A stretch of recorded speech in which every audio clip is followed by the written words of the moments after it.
Hello, Baz, everyone. What's up? Nothing. If you're saying hello, everyone, by all No, means, it's all go good. ahead. What's up, Shane? What you got? I was just gonna ask, do you have Caleb's creepy intro ready? But I don't because Caleb? it didn't happen. It's on Caleb's his internet machine. shit the bed. All Yeah, right. Caleb's. You'll notice that the names are all over, all wonky and all over the place. We're currently fixing that real quick. I think. Well, hi everyone. Are we live? We are live. Fantastic. The joys Yay. of live internet. I'm having to change everyone's names on the fly. That's fine. So I'm Shane, and I'm here with poor Baz and John and Dennis and Scott. Scott's the one pointing in all the wrong directions, except when he pointed to himself. It was correct on. It's correct on my screen. Is all I can say. For a brief moment, I was John Scott Tynes, and it was just a very dark place. I'm free. I'm finally free, but yeah, okay, we're good. For a while there were two Dennises. That was awesome. You're going to be getting emails from people, Baz, saying, when are you going to write a sequel to that one thing you wrote 30 years ago? I'm not even old enough to have written something 30 years ago. Try harder. John. Where's Walker in the Waste 2? Mm-hmm. Oh, God. Speaking of, where is Walker in the Waste 2? Where's Walker in the Waste 1? I don't have a copy, and I've always wanted one.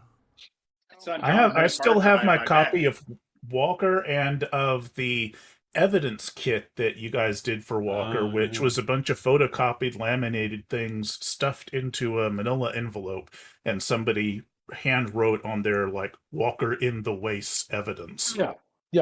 It was probably either John Tynes or me who hand wrote that on the cover Seems at some point. likely. Yeah. It was fun. Yep. Got it from the Outsider, the I've heard of that. catalog that you had to subscribe and get it mailed to you. Yeah. We did eventually have an online ordering website that I had to bash together, but it took a while. Yeah. I'm having like PTSD flashbacks about all this shit. Yeah. God. Yes, about all the, and of course, after filling and mailing the orders, there was always the inevitable nastygram from Ireland complaining about the postage. I don't know what it is about the Irish. Yeah. You'd send stuff to England and they'd say, thank you for sending me this thing from across the continental United States and America and the Atlantic Ocean. But when you sent something to Dublin or Belfast or, Derry or whatever, it was just like, you people are thieves. You're feckin' thieves. They don't know how good they had it. Yeah. We had a few years recently where there was not very much of that, no matter where you sent anything. And then in really short order, we had like Brexit, and all of Europe decided that they were gonna, be assholes. Not the citizens, the governments. Sorry. And now Broad brush, Shane. Yeah, I know. No matter where I'm not bitter. No matter where you mail anything, you're getting something back saying, I had to pay $50 in duty for that $10 book that you mailed me. What's going on? Can't you just put on the postage, on the customs form, that the $30 I paid is only $1? Yeah, we'll get right on that. The complete dissolution of Western civilization. That's what's going on. You should just write that. Go ahead. One Get second. on the customs paperwork. Someone here is in the call with us. Caleb, are you there? Hi, can you hear me? Hi, Caleb. Yes. My God. Well, All right, The disembodied nice. voice of the soul. I'm not going to Caleb join Stokes. video because it's just going to die again. But yeah. That's the spirit. You sound quite Eeyore at the moment. Well, I live in a cable monopoly, and my entire livelihood depends on a steady connection to the internet. And they just told me it's going to be out periodically until the 8th. So, hi GenCon. This is a great way for me to present myself. Caleb, in fairness, all of America is a cable monopoly. Yeah, it's great. So I'm here as long as they let me be. Hi everyone. Hey, Fantastic. Go get yourself something to drink, man. It's GenCon, Take those pants off you were bragging about earlier. I've been going to town. Like this is. How much is left, Baz? Is that full? No, it was half full. Oh my God. Everything. That doesn't Once particularly make it better. That just makes it more believable. Yeah. we may suddenly lose our connection to you nice people out there due to technical difficulties. I'm a pro. Thanks to Oh my god. We're fine. we're fine. It's all fine. So All right. where are the questions? Bring the questions. Yeah, Caleb, do you want to do a belated introduction now that you're finally here, or do we just want to give up on that and let the world turn as it turns? Well, I Please, mean, let's Shane, go what am to I going to say? I'm in charge of Delta Green's social media and various community presences, as you can tell by my technical acumen. Yeah, Your voice yeah. sounds really good. Yeah. Yeah, Well, it's great thank you. audio. Yeah. Right. I've also written many things that haven't come out, and I am here as a disembodied voice. So yeah, that's me. Mhm. You want to introduce yourself, or we'll just go down the line? Yeah, I sort of went around earlier and told people who was who, and I think there's names on the Twitch thing that are correct now, supposedly. So No. So you know what? Screw that. If people don't know who we are by this point, they can either Yeah, ask what are in they? Twitch. What are they doing here? Why Yeah, are you here? really. You don't know. Seriously, we're not. John, explain what Delta Green is for the newcomer. God help It's the like poor. the X-Files meets. Yes. It's the X-Files meets Escape from Witch Mountain. Yeah.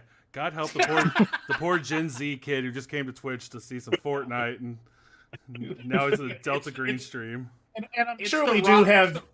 I'm sure we do have new fans watching right now who are like, I just heard this game was good. These guys are kind of dicks.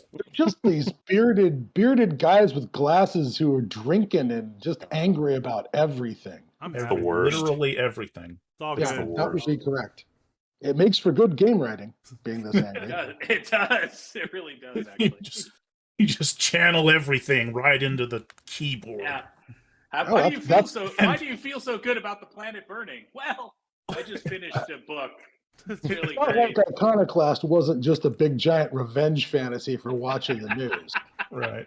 I mean, Yeah. I just, 2016, I'm watching the news come in on Al Jazeera because they had some of the best coverage of the Syrian civil war. And I'm just like, you know what those assholes need? Those assholes need to be skinned alive. That's what those assholes need.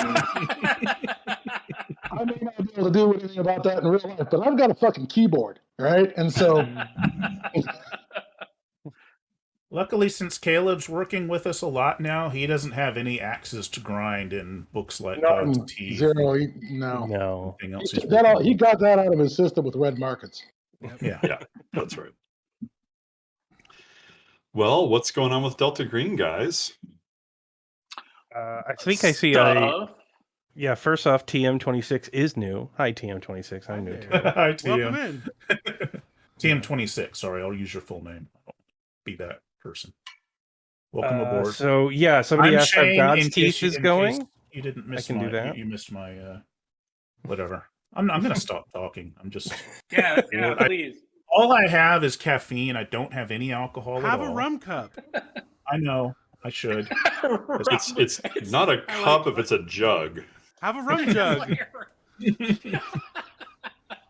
2 rum jugs a week. I was up. So we do have a question about how is God's Teeth going? Go for it, Caleb. Sure. We've done a lot of revisions to it.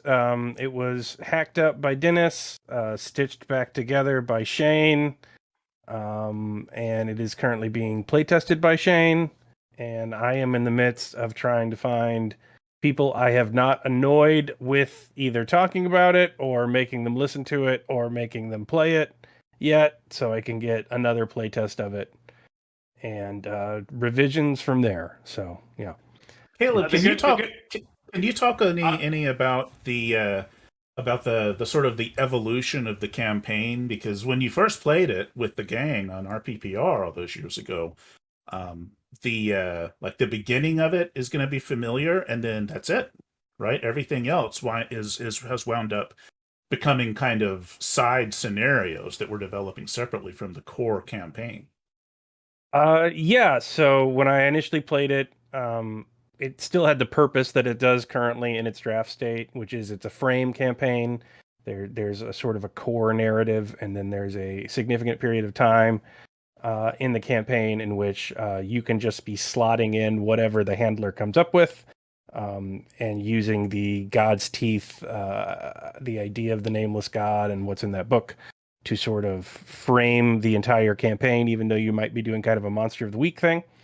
And so we did that when I first ran it. I went kind of wild with that, but now we're trying to coherify it a bit. I've had a lot more time thinking about Bast and how it works, and the differences between how it works cosmically versus how humans think it works, and how different humans think it works, and trying to make that more organically built into the full nature of the text, because I just have a deeper understanding of where it was.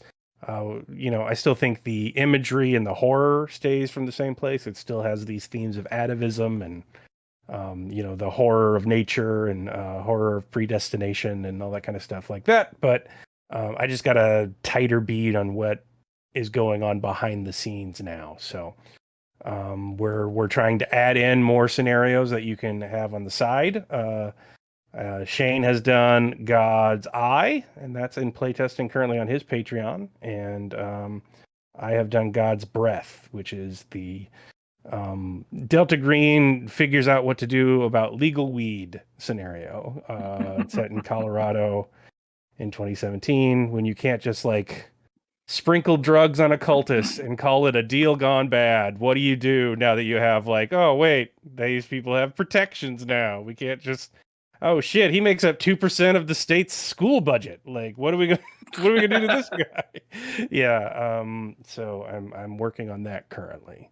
So that's what I got on God's Teeth. We'll see what new tests and new revisions bring forth. Right on. Thank you. Excellent. Okay, we done here?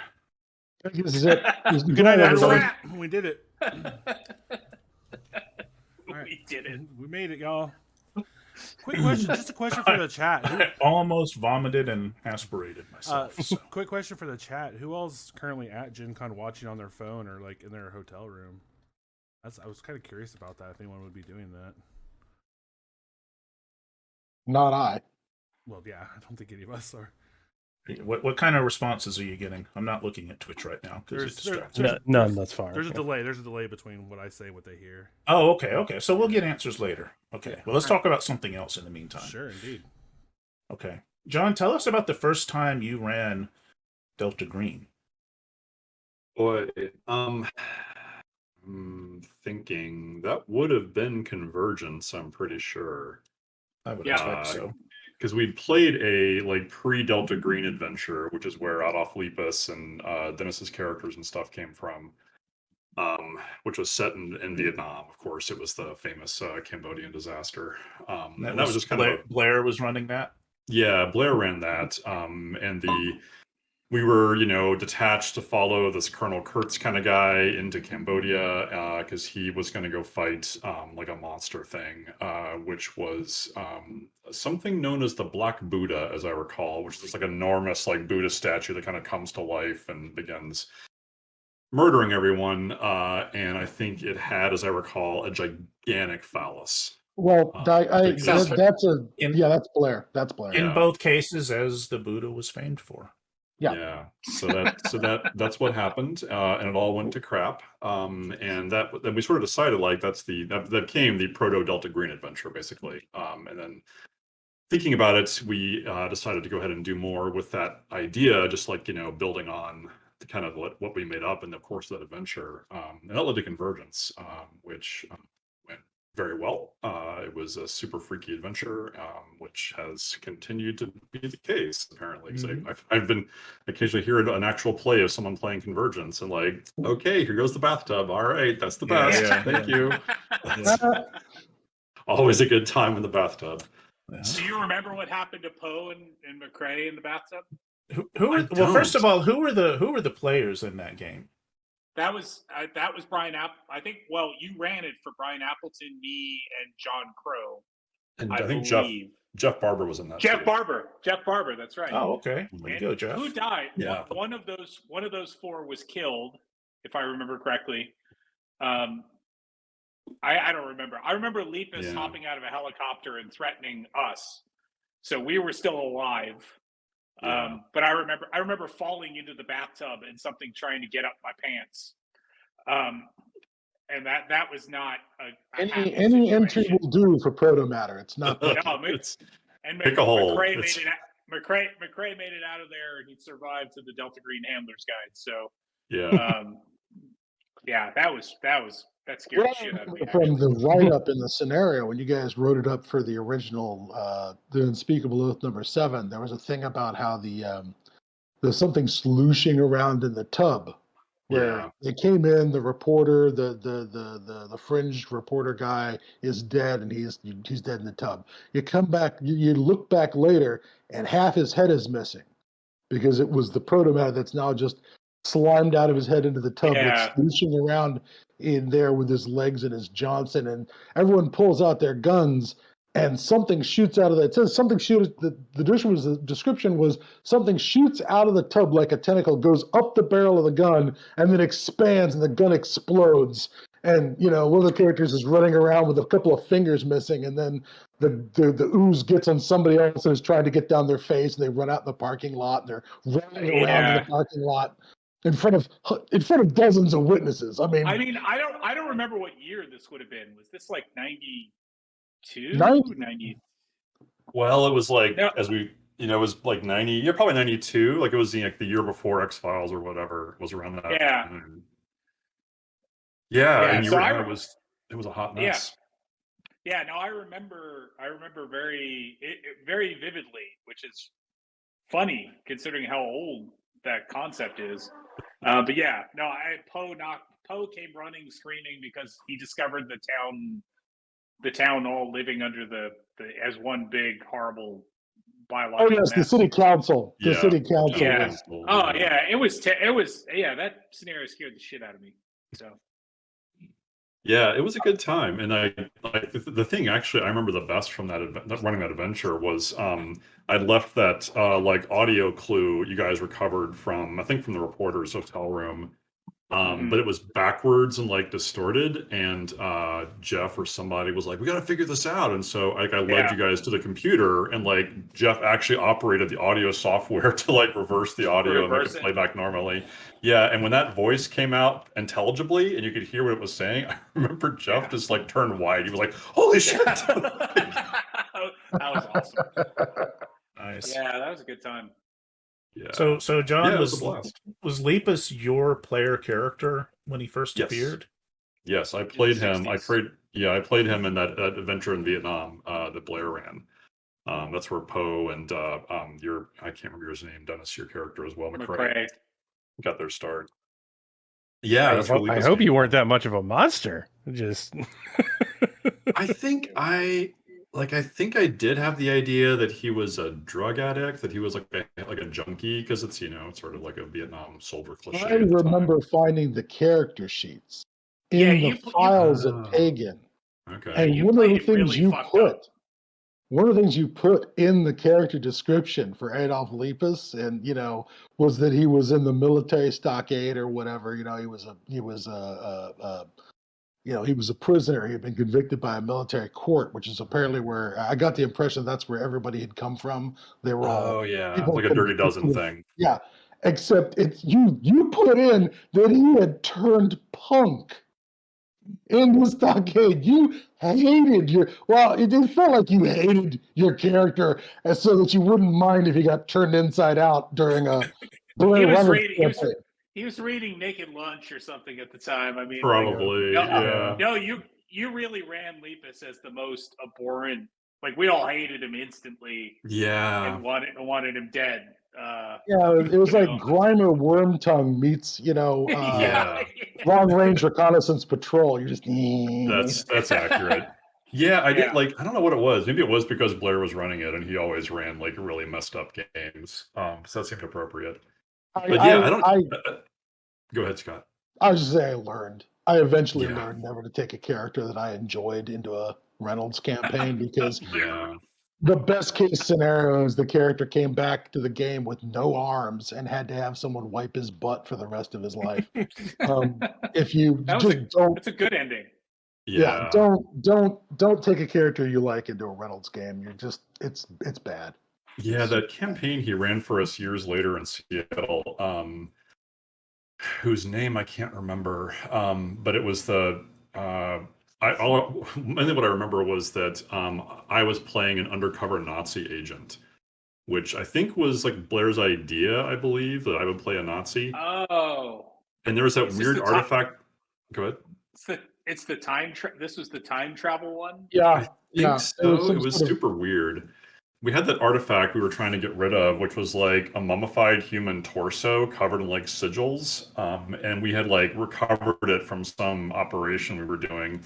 And we were like carrying it with us as we were like fleeing across the country. And of course, it would just give us like horrible nightmares like every terrible, night. which And he we would delightfully describe to yeah, us. yeah, like graphic, horrible, disgusting, like sexualized nightmares. Yeah. And he would just be like, and then you dream this. Like, oh my Yeah, god. you're like, God.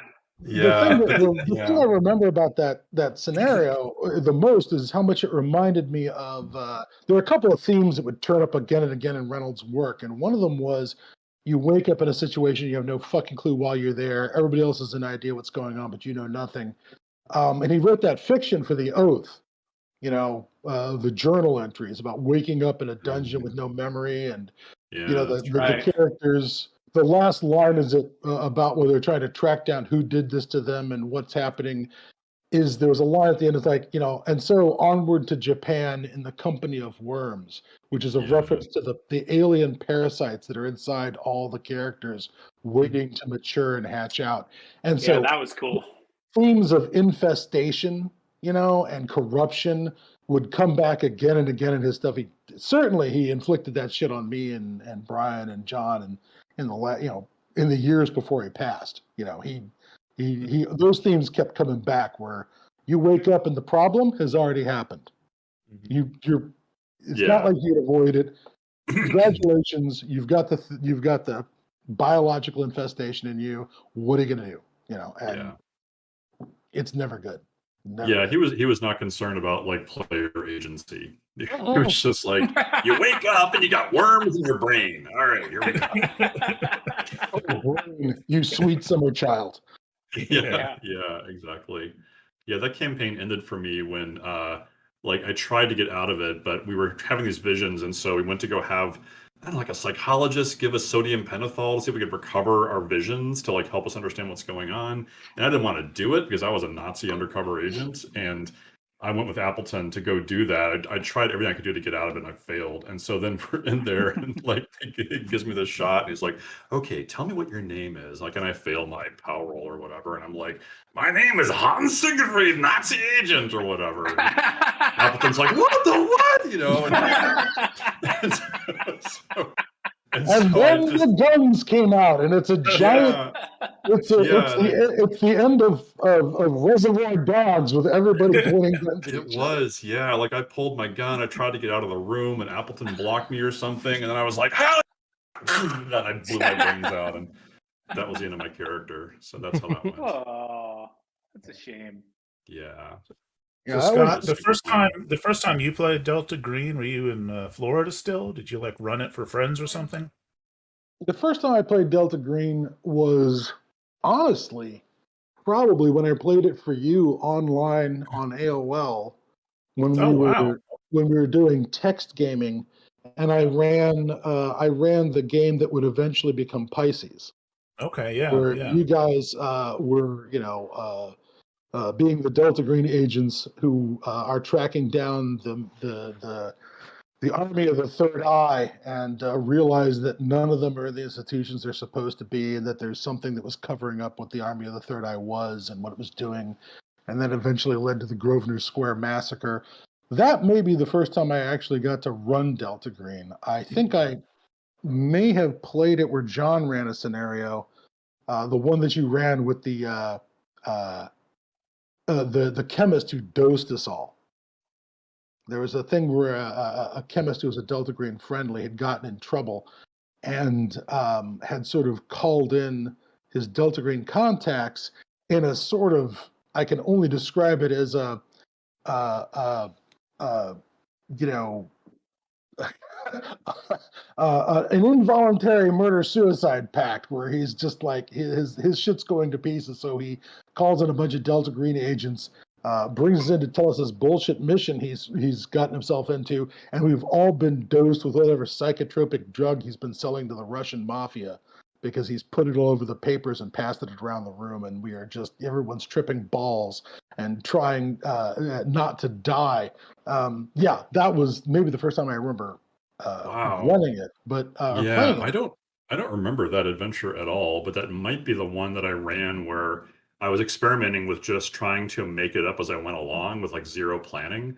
And so I had like 30 random photographs that I just like pulled out of albums and stuff, and I just used those like tarot cards to like make up an adventure on the spot. Now, remember, the thing that was sort of the big thing that came from the news was this is right after the Mossad blew that guy up in Lebanon, the Hamas organizer, where they bribed one of his underlings to switch his cell phone with a cell phone provided by the Israelis, which was filled with plastic explosives. So when he held it to his head and said, Wow. "Hello," boom, they blew him up. And that happens to the chemist, where his phone rings and says, "Hold on, let me get this." And instead of the phone explodes and blows his head off, and we're like, what the fuck? And it turns out that, he did it to himself. He was crazy, and this is just his way of checking out, was to blow his own head off with a phone that he had filled with explosives. And we're thinking somebody's killed him. And no, he set in motion this horrifying, just nightmarish series of chaotic events that's throwing us, who've been manipulating him to do things for Delta Green, versus a bunch of Russian gangsters who've been manipulating him to do things for them, and he just wanted to make the two groups that had been making his life hell come together in a horrifying shootout in the woods. And the thing that sort of really stood out was the phone decapitation.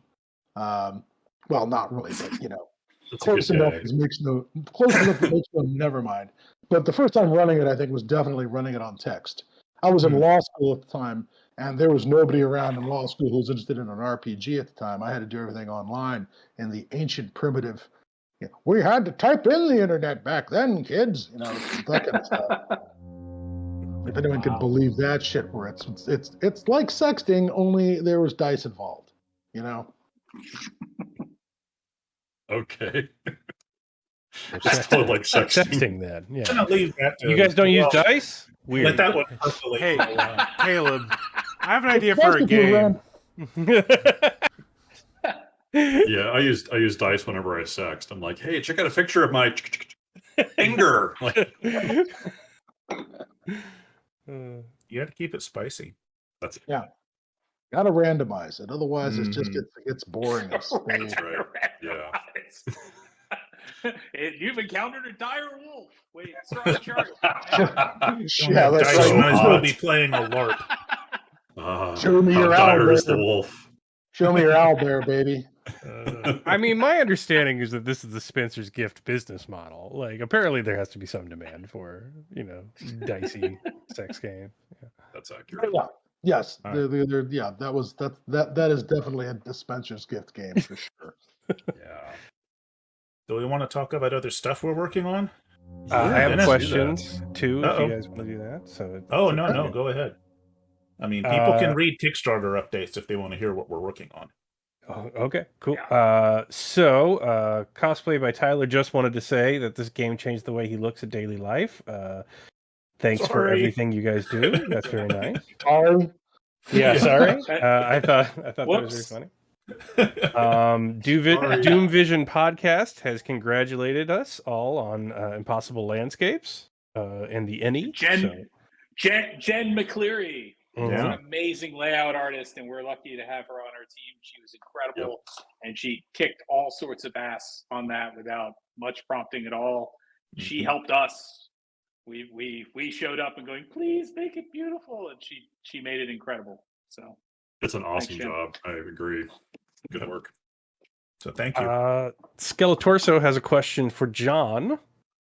Uh-oh. I am about to finish the New Life arc from Labyrinth with a raid on the yacht, and I am constructing the Sybil. Is there anything you think should absolutely be on the ship? Boy, certainly I wouldn't miss the opportunity to have a freaky R&D lab there for genetic work. And because they're going to be messing with, I mean, not to give away horrible spoilers, but the milky fluid substance that's involved in that situation could be used for all sorts of strange and terrible experiments, which might be fun to populate a lab on board the ship. I would think about that as Things a in good time. tubes. Basically, Yeah, things in or things tubes. that were in tubes that are now apparently loose on the floor or in the air vent or something. Like that's always a There's good nothing time. like a gunfight in a lab full of tubes to set the things Yeah. in the tubes loose. Yeah. Yeah, I would go for that. And of course, like the horrible grotto situation with Capris is always a good time, especially if there's like babies in there and stuff. Yeah, Capris is my favorite because I won't go into, but Capris is smart. Like, so having him play with little kids and stuff in a completely sociable way would be incredibly freaky. Like that's what I would do as a keeper. I'd be like, you go in and there's toddlers and this horrible thing is like rolling balls to them and speaking with, and they're responding all happily to this walking pile of meat that looks like a crawled out of a slaughterhouse. That sounds awesome. I would totally mess with my agents that way. Love that. Yeah, Just The kids absolutely. only start crying when the players shoot coppers. Yeah, That's- the kids are totally fine with Capris. Capris is their friend, right? Like, Mhm. like that would be that's what I would do. That sounds awesome. Yeah. Yep, that's great. Yeah, that's I'm sorry for your players, but yeah, have fun with that. That should be a good time. Yeah, that All boat right. raid is one of those things that I wish I would have gotten a chance to be a player in that, but I never will because I had to edit it, and publish it. I know too much. Yeah. Okay, so Nexistential asks, will Arc Dream make physical appearances at GenCon in the future, or is that unlikely? Who knows? Yeah. I mean, like literally, I have no idea. Like if I can give a definitive no for me. I will not be returning to the U.S. anytime soon. I've had fun border issues, and I'm not going to end up in Leavenworth for talking you back to some. rescinded your citizenship, so they can tell at a Yeah. glance that you're a horrible fucking traitor. Yeah. Well, apparently you can't call border workers cunts. That's against the rules. So, I found that out the hard way. You can once. Land of freedom. Yeah. You can No, once. You get one. I love Gen Con. I miss it. I had a great time the 13 years I went. But yeah, unless something drastically changes, I don't see myself going back. I would have liked to have gone back this year, but there are health issues, with my family that I can't take the chance of bringing back COVID right now. Or I just monkeypox. can't. I think the chances of me picking up monkeypox are slightly reduced compared to COVID, but regardless, I don't want either one, especially the respiratory one. But so that was really sort of what made my mind up. I'm not going to Necronomicon, unfortunately, Providence, and I don't think I'm going to the HP Lovecraft Film Festival until I don't think I'm doing anything this year. I'd like to start going back to conventions next year, hopefully. See where we are, Yeah, I hopefully would we're not- love to, but I'm in the same boat. I mean, I have asthma, and high blood pressure, and my wife is immunocompromised, and so we are like on the we're on the shit list of getting COVID. Bingo. Yeah, if I get it, then it's really likely I'm fucked, and if I bring it home to her, really likely she's fucked, and we just can't risk it. So Yeah. So we'll see. Umla Tooth said, "Is physical GenCon still likely?" Which I think is a good point as well. Yeah, there might be a clock on all this for GenCon. Oh, whether GenCon keeps going at all? You mean? Yeah, I mean, I think it's fine. I honestly think they'll to a large degree. It really feels like the U.S. has gone. Well, that's it. That's COVID. Welcome Let's to the keep new going. normal. And- Yeah. You just kill a certain percentage of the population, and then you keep Yeah. doing business. Just fucking Ivan Yeah. Drago. If he dies, he dies. Like, but way more topical than you would think. 1.2 You know, 'cause- million, Yeah. you know, like, yeah, it just really feels like this is normal now, and they'll, I think GenCon will be fine. It seems packed from all I saw. Yeah. Which All right, again makes me glad I stayed So home. roll us out later in those big plastic balls like John Travolta. Yeah, really. We can get Boy in the bubble Fans. balls to go to We Gen. roll around. I might go to Gen Con if I got a Bubble Boy ball. Wait, do we all get them? Is it just like monkey ball? It's like we're That's all what just I'm saying. bouncing off each other? Maybe they have sort of elevated memberships. You pay a certain premium It's and like you the get Gen a, Con you get a Bubble Boy VIPs. ball. It's like the VIPs who get to come in the dealer room early. You go in a bubble ball. Yeah, know? your ticket price determines the size of your ball. Like just some grognard with like too much crypto I'm money just or saying, whatever, just bowling Peter people over in the Atkinson, main we've con. got ideas. We've got Yeah. ideas that can make you money. So let us get call in touch. us. Yeah. Yeah. I had a We can friend help. who was living in Shanghai for a while, and he went on this tourist thing, like at a big lake in China, where you got into like a bubble ball and like went out on the water, like rolling around, on the surface of the lake. And it's a huge lake, and he's gotten way out there into the water, and he's like, "This is awesome! I'm rolling like a hamster ball or something." And then he realized, like, wait a minute, I only have as much oxygen as there was when I got in the ball. And I don't know if I can. I don't know if I can make it back to shore before I die. You have a CO2 alarm in there. It's like going off. Like, yeah, I don't think that. Nobody thought to put one of those little radiation strips to turn red when you're about to die. Yeah, I'm not sure the Chinese Tourism Safety Board is in full effect here. I'm sorry, the what? Yeah, exactly. I think you mean the People's Safety Board. That's right. No, Yes. there's none of that. It's just a name. There's no office or people. It's funny for such an intrusive government. They've gone full feral as far as public safety goes. I think again, if he dies, he dies. You pay your ticket, you take your chances. I've often said it's really lucky it broke out in COVID broke out in China and not like Duluth. If it had broken out in Duluth, COVID would have a seat at the UN by now. Like seriously, like our honored member of the UN Security Council of the COVID virus votes no on human rights. China did their best. They tried. Mm-hmm. America would have been like, they just did it there's real no virus. quietly without sharing any information. But that's what you get. That's what you get with commies. They don't tell you anything. They're good at it. I would go out on a limb and say the CDC has pretty much illustrated why it wouldn't have really mattered. Those first years, you want no news or bullshit? Yeah, exactly.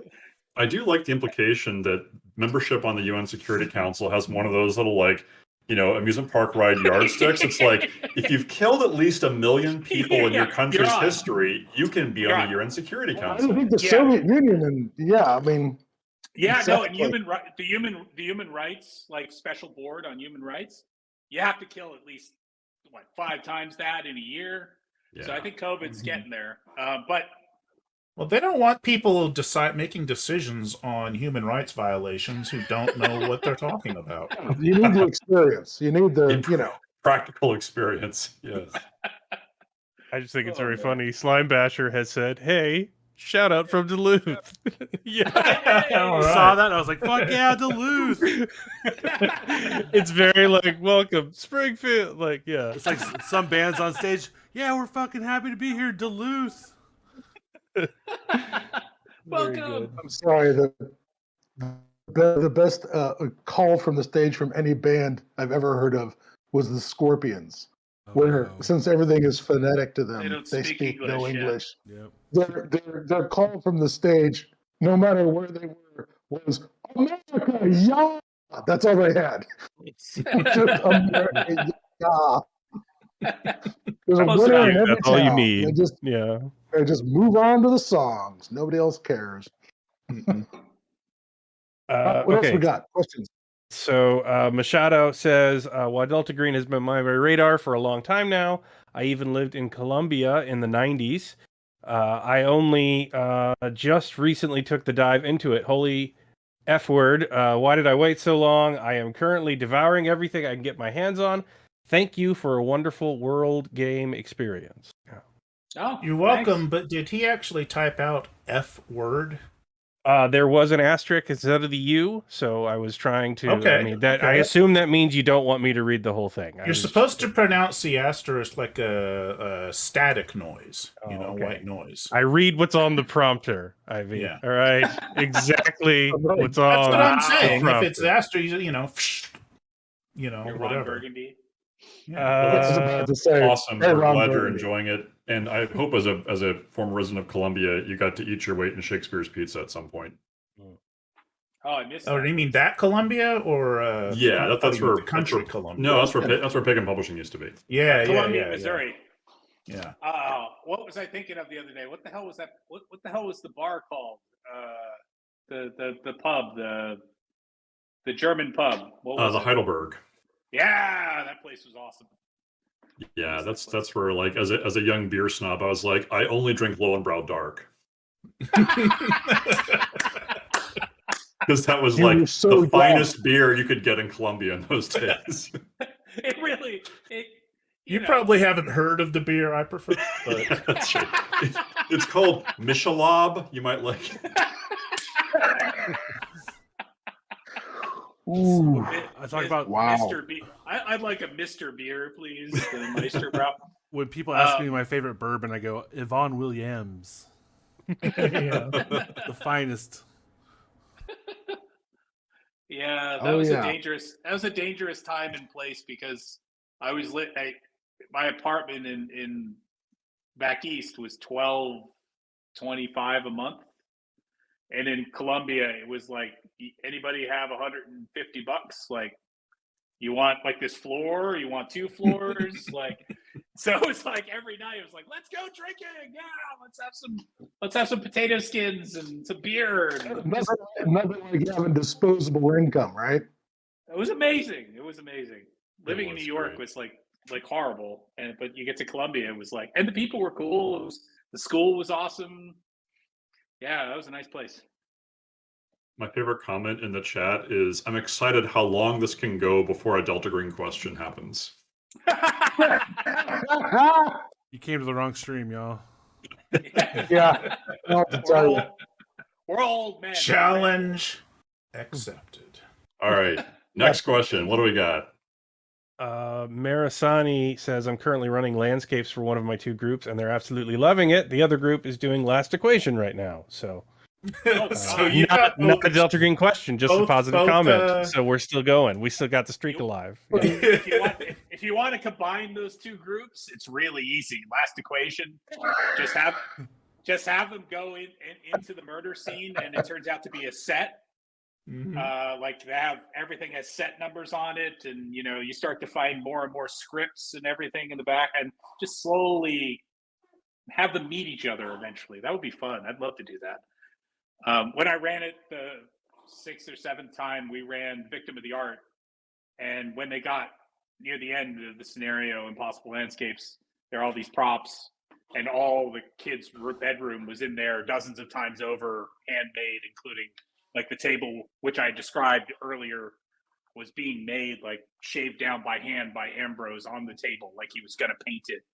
And that just flipped them the fuck out. They did not have a good time with that. Okay. If you could have one of the groups of agents assigned to track down and execute the other group of agents, I think that's going to be ideal. That's always a plus in Delta Green. Is what are you doing here? It's already in Why do there. you have a gun? Okay. Hey, we're all going to play a game together, guys. Oh, shit! We have another question here, and it's directed towards Dennis, but this other question is way more important to me. This is from Buggy Bob. What are your shower thoughts? I'm This is pro for everyone. shower, Everyone. I need one. Except in the Nazi sense, I am negative shower. I'm pro shower otherwise. No, not your thoughts I- on the shower itself. What are the thoughts you have while taking a shower? Oh. I kind of assumed he was talking about showers with water and not, whatever, Zyklon gas. Zyklon B. Zyklon B. Yeah. I Turn. You know, Yeah. I don't. Yeah, I don't no, think wow. of the shower at all. Really? Well, yeah. I play out arguments with my shampoo bottles. I don't know what the fuck. What are you doing over there? Did you say you don't take showers at all? No, I shower. I just don't. I'm in there for 10 minutes. I don't think. The country don't is the know. country, and there's no sweat. There's no sweat in Canada. He's perfectly cool all the time. They never have to bathe in Canada. It's I will 72 have degrees you right know that to be defensive about living in Canada, it's been in the upper mid 80s for a few days now. Oh my god! You don't say. I know. wait, Wow. That's Fahrenheit. That- Right? That's Fahrenheit. Yeah, Okay. yeah. He hasn't learned communist Scared me. measurement yet for temperature. We're still measuring in freedom units for Shane. Yeah. That's what the F stands Wait. for. Freedom. We have palm trees here, so it's warm-ish. All right, no shout out, Dennis. Shane. I can't hear you, Scott. You broke up. Sorry. Shower No thoughts. no shower thoughts for Dennis. What about Shane? What are your shower thoughts? I'm actually pretty similar. I tend to kind of just tune everything out and go entirely blank for a while. Must be fucking Which- nice. Yeah, I mean that's because it's like the only time during the day that I can do that. I've tried meditating and that just doesn't happen. So that's the closest I get. Have you tried doing it on? Never mind. Yeah. We live in Canada now. You can totally try it on all kinds of things. Oh yeah, no, British Columbia, you can do whatever. They announced a couple of months ago that Mushrooms. basically the police, it's like, it's not technically legal to have mushrooms or acid or whatever, but they're just not going to All right. bother. Well, while we're on the arresting topic, anyone. if you guys just have a place for me to like crash for like, I don't know, like a week, hit me up. Like I would totally love to like sample the wares of your communist dreamland that you live in. I told someone this story and they didn't believe me. We got a fence installed, and the guy who installed the fence lives in a place called Arrington. He's a very nice dude. He sold hippie dude, installed our fence. The last day he showed up with must have been maybe a pound or two of pot to thank us for paying in cash. Are you fucking? And was like, here you go. And Hillary was like, Look, yeah, God. Hillary was like, wait, what is this?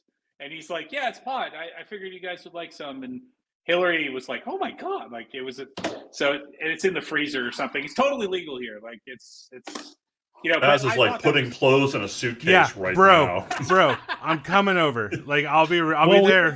we have to set up How your much is streaming. left? Obviously, it's for the business. Yeah. We'll just be in and out.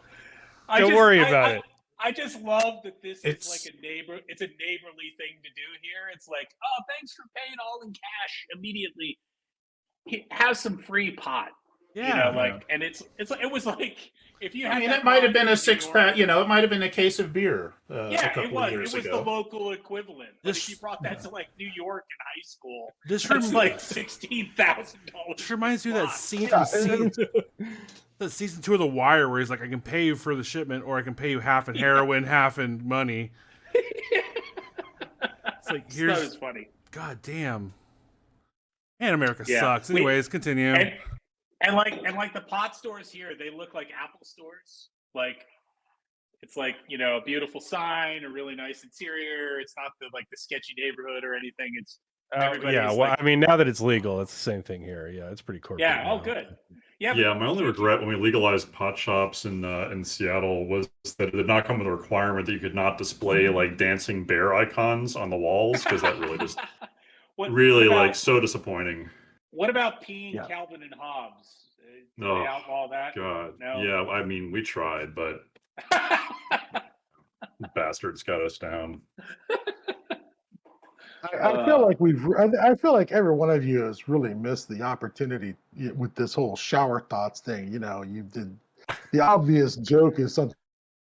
It takes a long time to wash my penis. I mean, you should at least gone there. Right to You know, all. Okay. God, But- you didn't even answer the or- question. You could have gone there. Yeah. I was going to, but I'll be sadly. The truth of the matter is, my shower thoughts is Christ. Everything hurts, and I'm dying. Yeah. That's fair. That's Um, that's really what my shower You thoughts are. tried is turning they- the water is- temperature down a little. someone who has been Yeah. Second stream, yeah. someone who's been suspiciously silent is John Scott Tynes over here. What are your shower thoughts? I mean, usually I'm just like barely awake, so I'm probably already fantasizing about coffee is mainly what I'm doing. Okay, that's fair. It's pretty dull. Fair sorry. enough. All right. Yeah, what else I we That got? depends Caleb. on the fantasy. Caleb, what are your shower thoughts? Because I know you're not on camera right now because Missouri, but It's that I often think about how we should move on to a different question. Like I just sit no, there. everyone else here said I something. just Caleb, sit there and I'm like, man, how did I We even have- get here? You know, We have not hit the 25-minute mark on this one. that's what I think. Anyway, Goddess 80 says, Dennis, where do you get your inspiration from?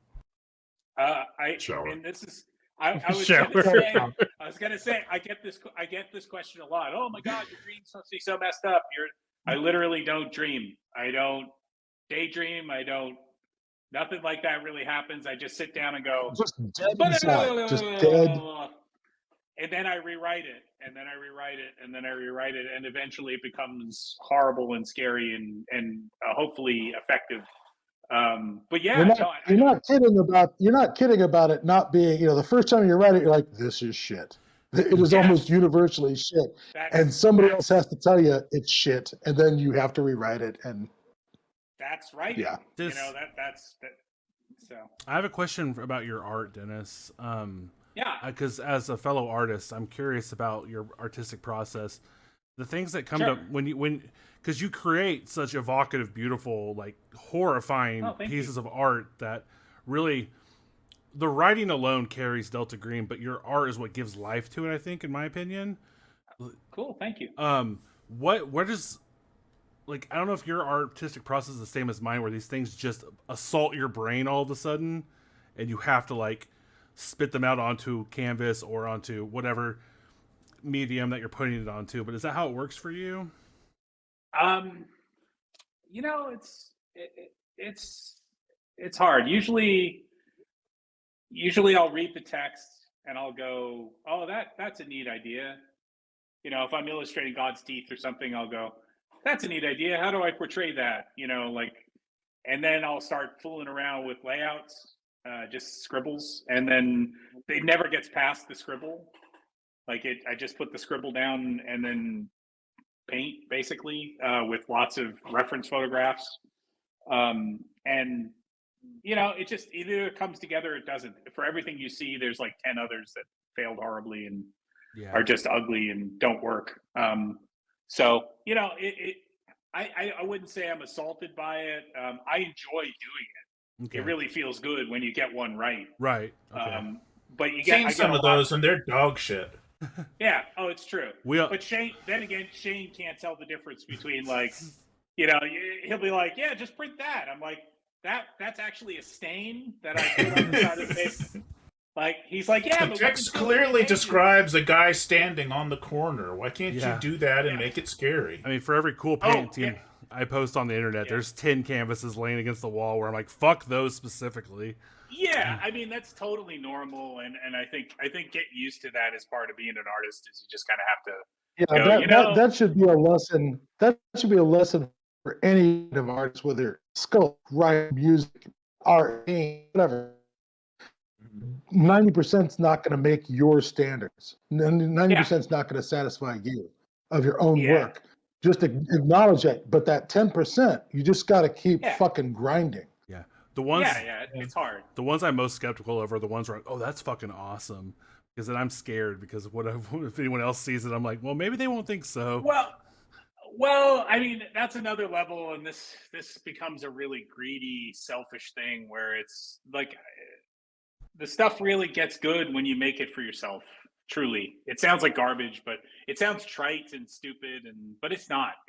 I monetize the shit out of all my art for decades, and I haven't felt 1/10 of what I feel doing a single piece for Delta Green for all those years and video games, and it's like, you know, I don't really care about it, but this stuff I care about. I really want to make it good. And if I showed someone and they hate it, you know, that's part of it. You get used to it. It happens a lot. So you got to develop a tolerance for hating your own work until you make it good, and then also occasionally other people hating your own work because they're idiots. And then there's that shit. Then there's that shit where you go back 10 years later and you look at something you wrote and you go, "Did I really write something that good? That can't be me. That must have been must have been Shane editing it, or you know, I couldn't have possibly turned that phrase." And it's this weird thing where you go, "No, fuck, I really did that. It really, you know, what the hell?" I had a 6 email exchange about Impossible Landscapes where I was like, I didn't write, that's not in the book. Like some guy was like, "This is awesome. I love this part. This is my favorite thing in the book." I'm like, "That's not in Impossible Landscapes." I forget what it was. It's one of the demons or something. And I went back and possible. You know, that's the best possible thing for Impossible Landscapes is somebody reports back to you the great things you did that you didn't write. That's send you a photo of the page that nobody laid out. You never wrote.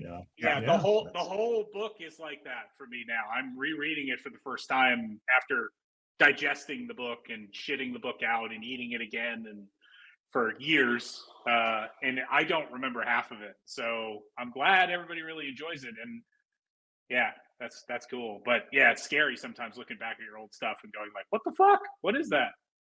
So, yeah, I swear, I pick up like I went through and I read through Impossible Landscapes back in the manuscript stage, and I've looked at it a bunch after it came out in print. And I've been going back to it, you know, off and on the last few months as part of some other work I'm doing. And I swear to God, like every time I open up that book, I'm like, what is this? This is in here? And like, there's all this shit that, like, I swear to God, didn't used to be in that book. Yeah. And I keep finding things like, that's in here? What the hell? It's the weirdest thing. I'm going to take a brief intermission here for us because I need to bring up the Google Doc that Caleb has sent me for the question list. Okay. So give me 1 second, everybody. Cool. Are we no longer on the air? Is that what that means? 1 second.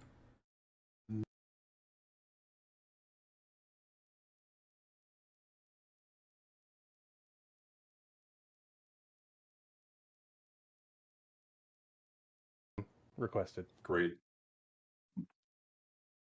Welcome back, everybody. We're here. We're live again. Sorry, everyone. What's the question, Caleb? So from the question list, Gibril Angelos, how would you currently portray SV8? In the books, they are described as competent, but with the war in Ukraine, we are seeing that Russian army secret service is completely corrupt, incompetent, and basically a mafia racketeering scheme. That sounds about right. Yeah. When I first wrote SV8, I almost felt sorry for the bastards. In fact, I did. You know, it was the 90s.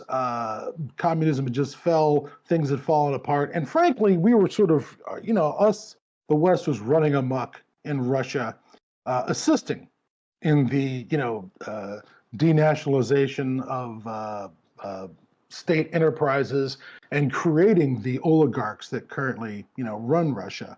And I felt, some part of me almost felt bad for them, which is sort of ridiculous because no matter how you shave Soviet Marxist-Leninism, it still has the stink of Stalinism on it, no matter what. Even Leninism does, and for those who try and romanticize the early days of the Soviet Union. It is a bloody and brutal system, but you know, we always feel a little romantic about them because they kicked the living shit out of the Third Reich, and you know that alone will automatically sort of, you know, that gives you a warm feeling in the bottom of the cockles of your heart. And 50 years of Cold War spying back and forth. Yeah, you know? that sort of thing where they were the worthy fucking adversary, if I can quote Walter Sobchak. You know, we had some respect for them back then, and the degeneration into sort of a mafiacracy. You know, this with a thin veneer of nationalism on top of it. It meant that the old guard of SV8, who were the leftovers from the age of the Soviet Union, when they took their mission seriously and took the threats seriously, is gone. Everyone's out to pasture, retired, dead, whatever, and the new guys are just a bunch of little, greebling, Greamer worm tongues who just want to constantly promise that, oh, we can absolutely find a way to find a preternatural force multiplier because the price of oil is still under $100 a barrel. We can find ways to make Russia punch above its weight, promising the sky and the moon and everything else, in exchange for more budget and more whatever, and then delivering disasters and fiascos and piles of dead researchers and a scorched spot out in Siberia, roughly the state of Delaware, because once again, summoning Azathoth turns out to be a shit idea. That's sort of what I imagine the new SV8 is. They're still, they're on their way to becoming the Karatechia. They're on their way to becoming the Karatechia, and that they've decided to sell out and, instead of seeing the unnatural as a threat, they've decided to see it as a tool, much like Majestic 12 did. And that way always leads to the result that you get with the Karatechia, which is that at some point you're just another cult, and, that of course will be linked into a fair amount of hokum and lies and stories they tell the Kremlin about the great leaps forward they're having in preternatural technology, but it's all bullshit. When they're asked to deploy it, it just turns into a threat to everybody. So yeah, absolutely. SV8 is a freaking mess since the turn of the century, since 1999. It has been a mess. Those guys that the players may have remembered from the 90s, they're gone. And if you think you're going to find the worthy adversaries that you could possibly work with together to stomp a mud hole in the Karatechia's backside again, that they're gone. They're just not that they won't be pretending to be all that, though. Oh, yeah, they're going to ride on they'll ride on the reputation, absolutely. But yeah, those guys are gone. Yeah, absolutely.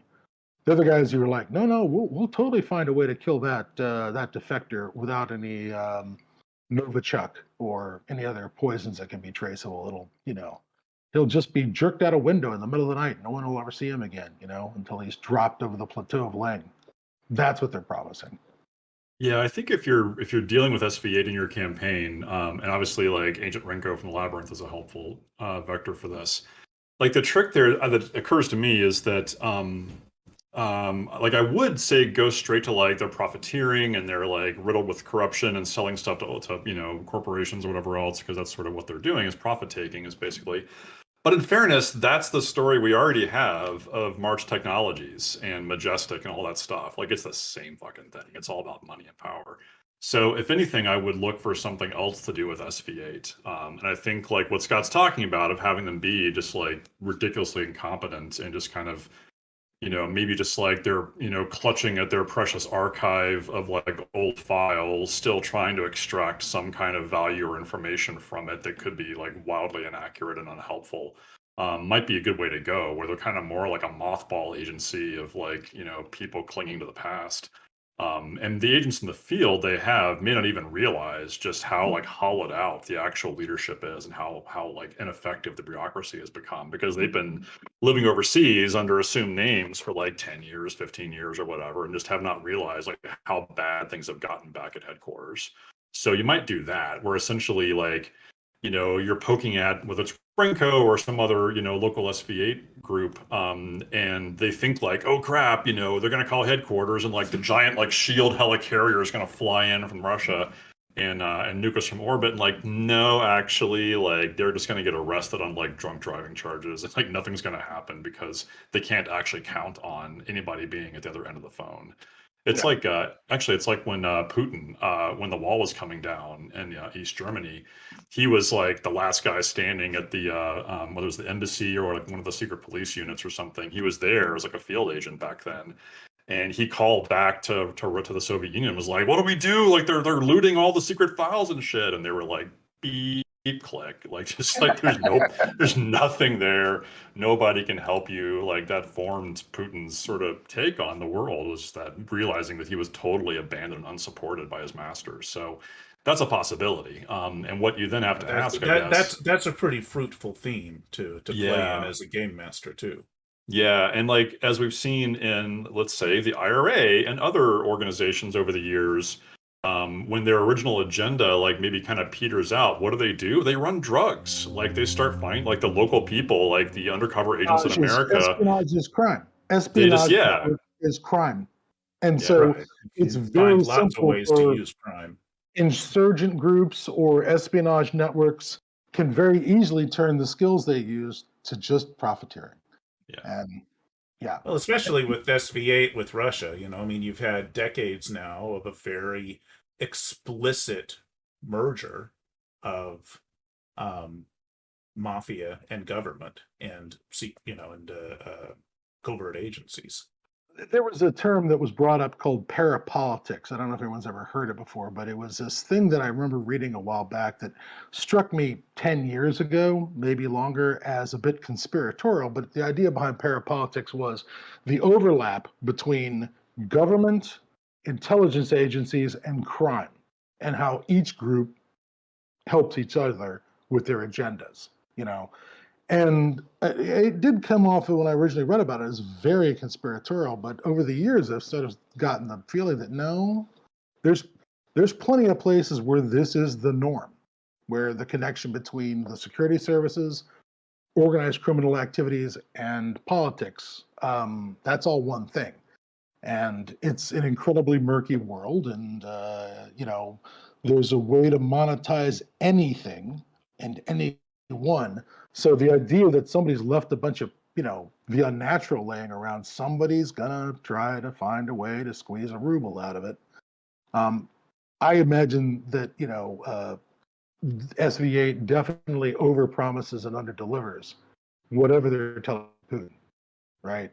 They promise the stars and the moons that they can fix everything, that they can make Russia great again. And, while they demonstrate a certain amount of power, their ability to direct it is almost non-existent. Yeah, I would think of SV8 today as like they're kind of the equivalent now of the Outlaws. Like, that's kind of where they're at. They're just like underfunded, underdirected, just kind of scrabbing shit together and trying to make something work. And really unreliable, and like get themselves into trouble all the time. Like, that seems like a productive. But every once in a while, they deliver some crazy bullshit. Oh yeah, that 1 in 100 delivers something, and that keeps them afloat. Because the potential is out there. But yeah, they're not super magi. They're not, again, they're not the Hover Fortress. They're not, striding the ley lines from world to world. Again, they're playing with hand grenades that they don't understand. They're monkeys with hand grenades, and every once in a while, the hand grenade ends up on the other tribe of bonobos and blows them up. But Well, I think that's the important point. When you say, are you going to treat them as incompetent? Everybody's incompetent. The United States is incompetent. China's incompetent. Russia's incompetent. They're all horrible at it. And that's just in normal stuff. That's just in warfare and spying, and not the unnatural. The unnatural, they're all equally incompetent, which is they don't even understand what they're dealing with. They can't even begin to comprehend it, even the smartest. So yeah, it's randomly pulling things that may or may not be hand grenades and hurling them over a wall, and occasionally something goes off, and it might end the world.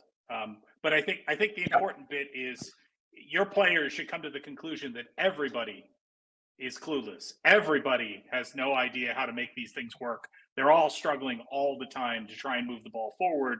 They don't even know if there's a ball, which way they're going, what the game is. Like, I think it's pretty clear these days that all these countries are just fucking lost and have no idea what to do. Well, yeah, this idea that there's a meritocracy inside government and the intelligence agencies, and that somehow the cream is going to rise to the top, and these are going to be the best people or whatever, the best and the brightest. that lie, that lie has been dead since the Kennedy administration with the best apparatus. We should have learned that. It's just, nepotism and time, time markers, and why should that be any different when we get into things like the unnatural? Possibly the most effective people would be something like the creepy sorcerer who's got a position inside of M-Epic. At least that guy has an agenda and is a sorcerer and understands, the what the unnatural is, and is exploiting that agency to become his sort of personal, mythos collection service. That guy makes a hell of a lot more sense than SV8 or Majestic or Pisces or any of these guys who think that they can sort of get one up on. Yeah, I mean, the thing to remember with all these groups is that they're making, I mean, just as in real world intelligence agencies, they're making extremely important, impactful decisions based on information they don't actually have. Yep. Yeah, I mean, I think a theme in the new Delta Green has been that like the well organized global cults and stuff is really a thing of the past, and that the like random lone sorcerer who's messing with goats every weekend or whatever, like he might actually be a bigger threat and get more accomplished than 10,000 conspiracies who are doing Masonic rituals in a basement of a church or something. The more communication we have, the more fucked up we are. Yeah, it's a lone gunman you got to watch out for. I was always very grateful for turning the cult of transcendence into from the secret puppet masters to the secret stumble bums, and that really worked for me as a concept where everything is chaos. Everything in the world of the mythos is chaos and entropy, and so the idea that anyone's running this is particularly down here at the level of us, fucking, human beings.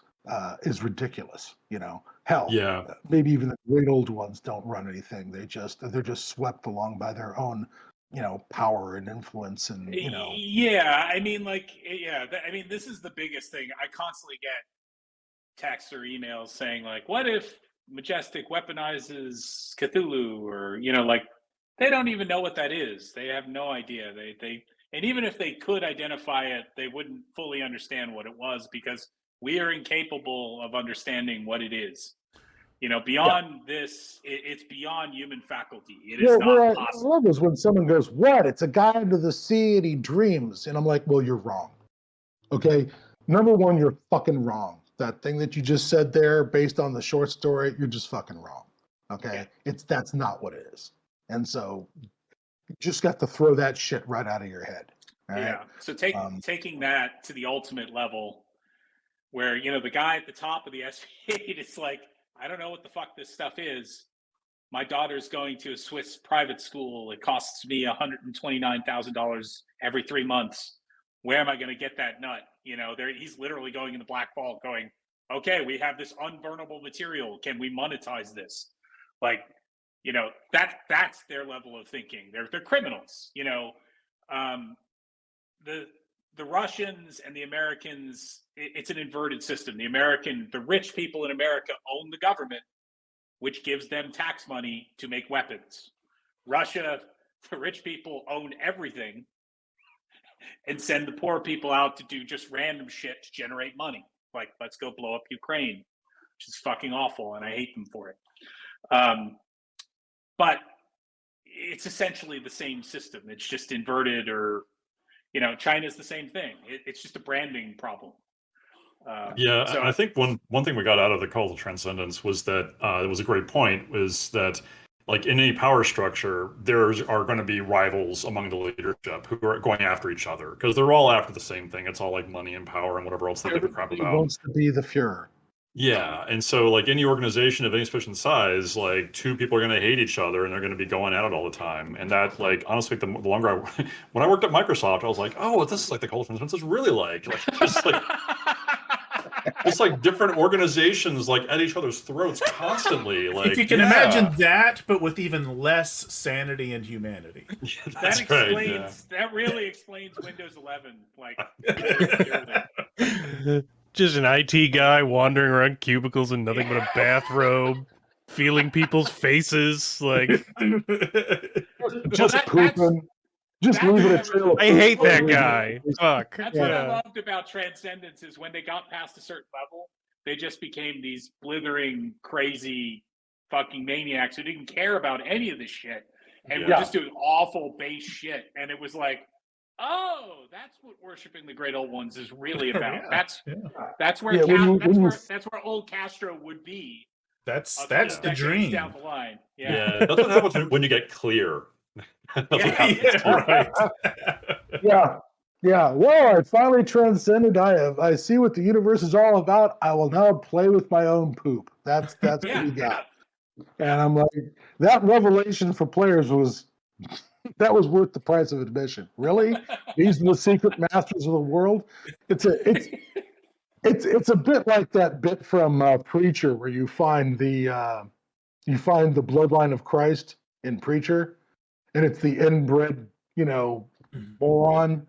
That's like, this is the pure bloodline of Christ. That's who you get. That's kind of what we delivered with the cult of transcendence. There's nothing at the top. We are literally a headless body stumbling through the universe in a eternal moment before it falls and collapses onto the floor without its head.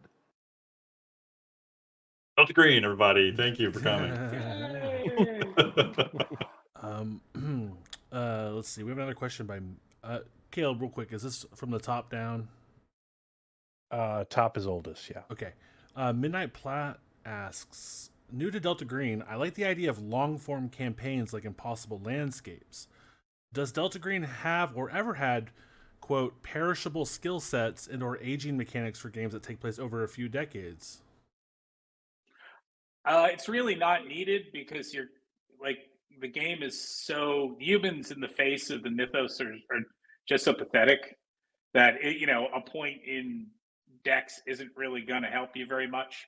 That's my opinion. Like, we had something in Impossible Landscapes about you age and you gain new skills and something like that. I forget exactly. But overall, I would say the balance of the game is the Great Old Ones win every time. That's the balance. So up and down stats and skills, within reason isn't really going to make much of a difference. That's how I look at it when I run. I'm going to have to come up with something for the project that I'm working on that's going to be like a Delta Green game every 10 years from like 1920 forward to the present, where you can have a character, maybe if you want to move him forward in the game instead of creating a new character, you can age them 10 years. I'm going to have to come up with something about that, but I don't want to make it too ruthless because I just don't feel like chopping off all of your dex and strength and con is first of all it's nasty, and second of all, I sort of feel like it's unnecessary considering the threats you face in the game, right? The thing I might suggest doing is changing your bonds, like deciding do you have new people in your life? If you lost people in your life, like I would revisit bonds because that actually I think has more of an impact on play. That's a good idea, John. The structure of God's Teeth is sort of made to emulate the 10 to 20 years that pass in that campaign frame.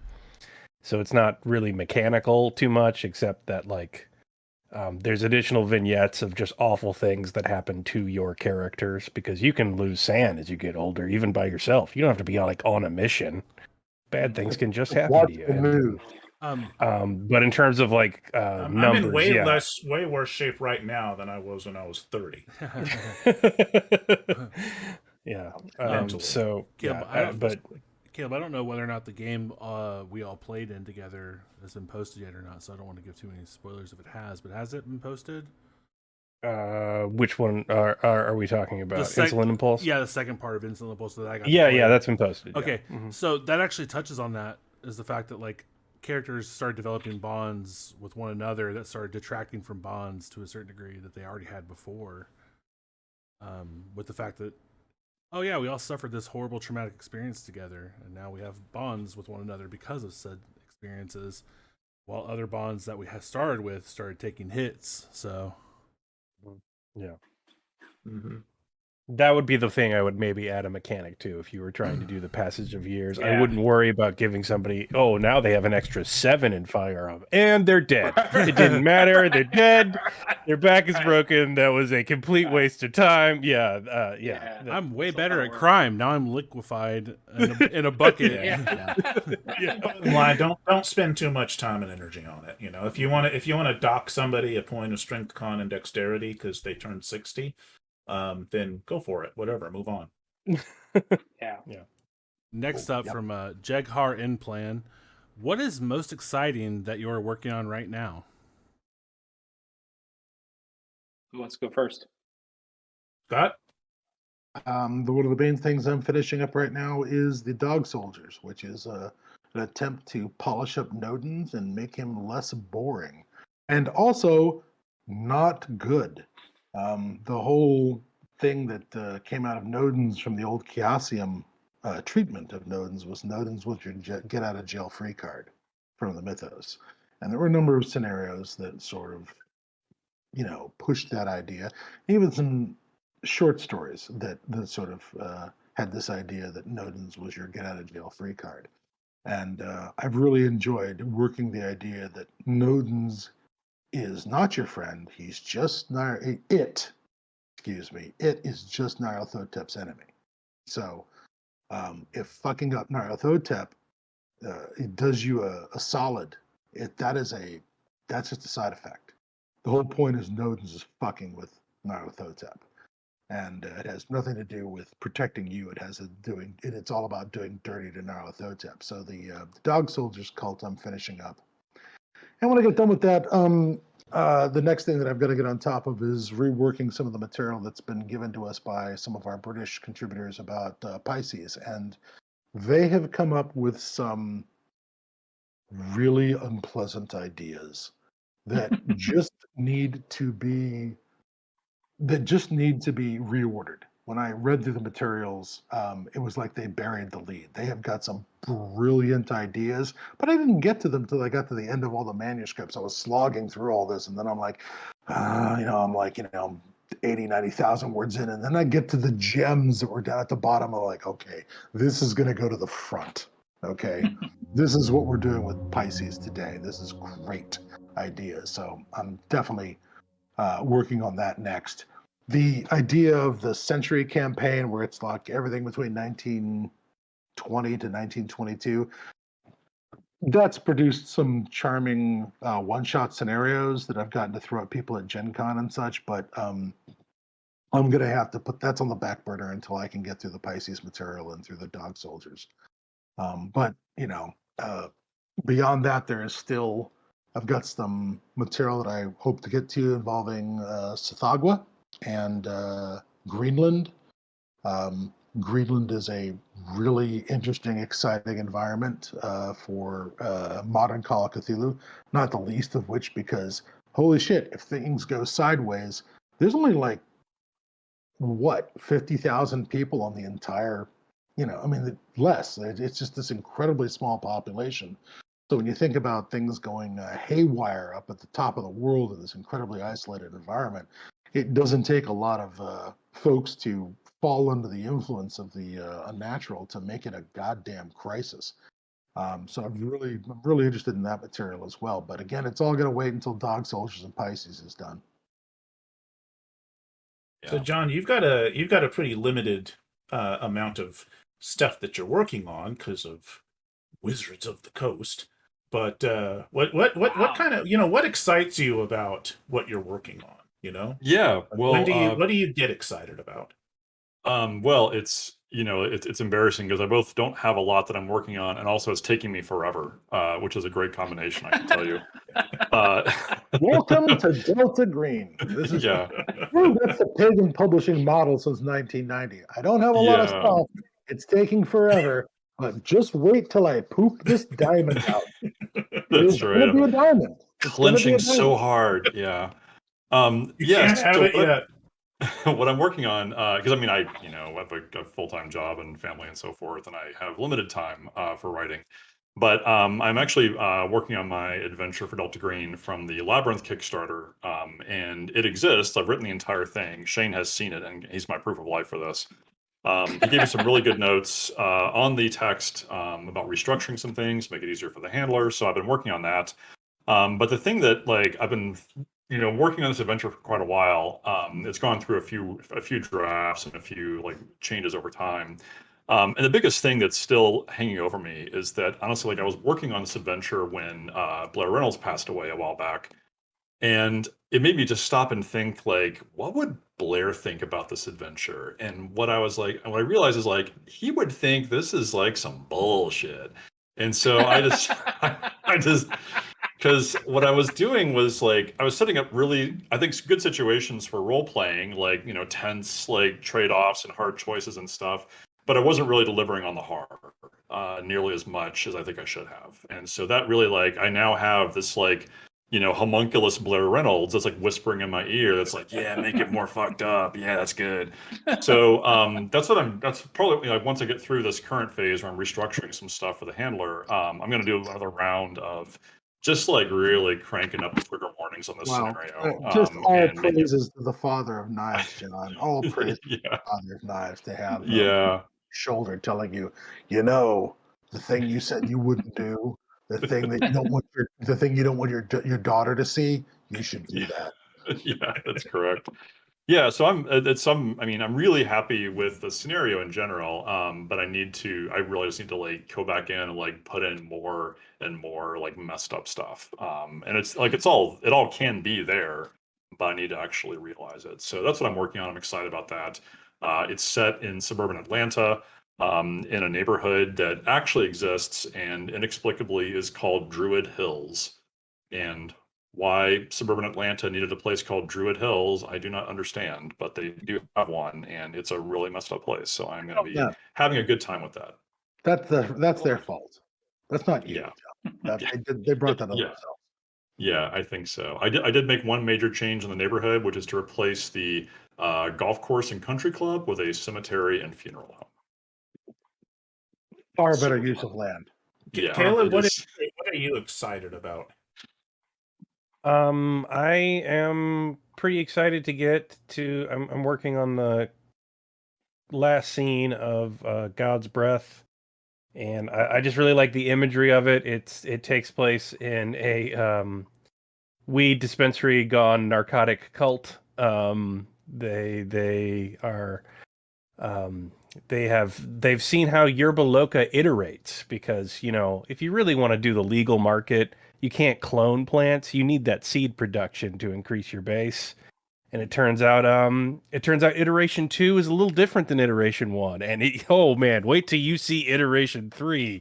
And man, when you smoke iteration 4, you really see things differently. And so I really am excited to just do a full Sicario, red emergency evacuation lights, halon systems blowing, spec op guy gunfight through a legal ganja cultivation op. And I found a fun little creative, found a great little floor plan editor that lets you do 3D models. So I'm like, well, the camera's here, and here's the kill zone, and this is where it eats you. And I'm just sort of mapping it all out, and I'm very excited to write that. Yeah, so that's what My I'm currently working dispensary weed smokes you. on. Pretty much. Yeah. Very Yakov Smirnov. What about you, Dennis? Yeah. I just broke 55,000 words on Those Who Come After, which is the Great Race Threat Matrix, which is really fun to write because I'm writing about something that is, once again, is purely beyond human understanding. The concept of time and all this kind of stuff. So I'm writing a big section right now. The thing that really excites me about that book is I'm writing, just like I wrote surreal horror and impossible landscapes, how to handle and run surreal horror.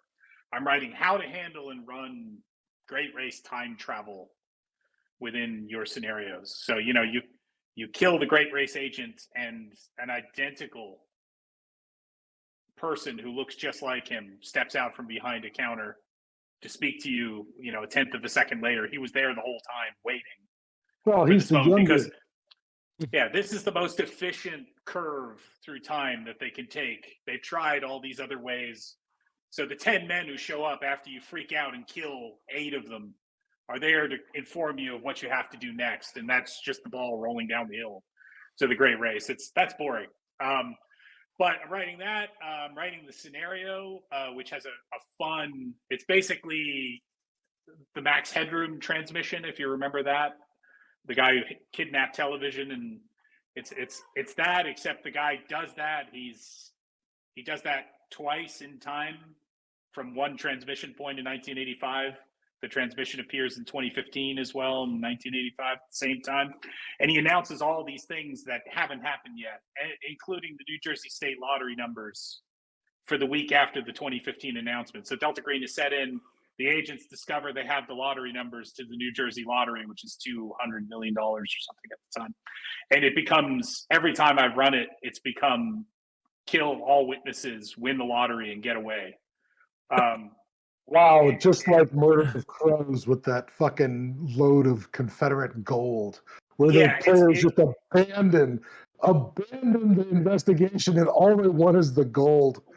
With no goading on my part at all. It becomes like, are they paying attention to these things? What are they doing right now? Where are they staying? That's what the agent's questions become. And how bad would it be if I tied this person up and erased all the data and took it and fled, and they naturally go there. So that's quite fun. And then the other one I'm working on is it's called And the Darkness Spoke. I ran a chunk of it for Shane online. It's all went great. All for our my own agents. stomping grounds in Rockaway, New York in the 1980s, which was crack central. Like, it was the headquarters for crack in New York, basically. It's all about Ugolinak drifting into the crack culture in New York, intersecting with the Fates and all that other kind of stuff. And it went great for the agents. They had a really good time. And, I don't want to speak for them, but Shane's nodding, so that's okay. And the last one I'm writing... We had a great plan of summoning, of getting rid of Ugolinak by summoning and then blowing him up. So that went terrifically. Really, worked out really well. That checks out. Yeah.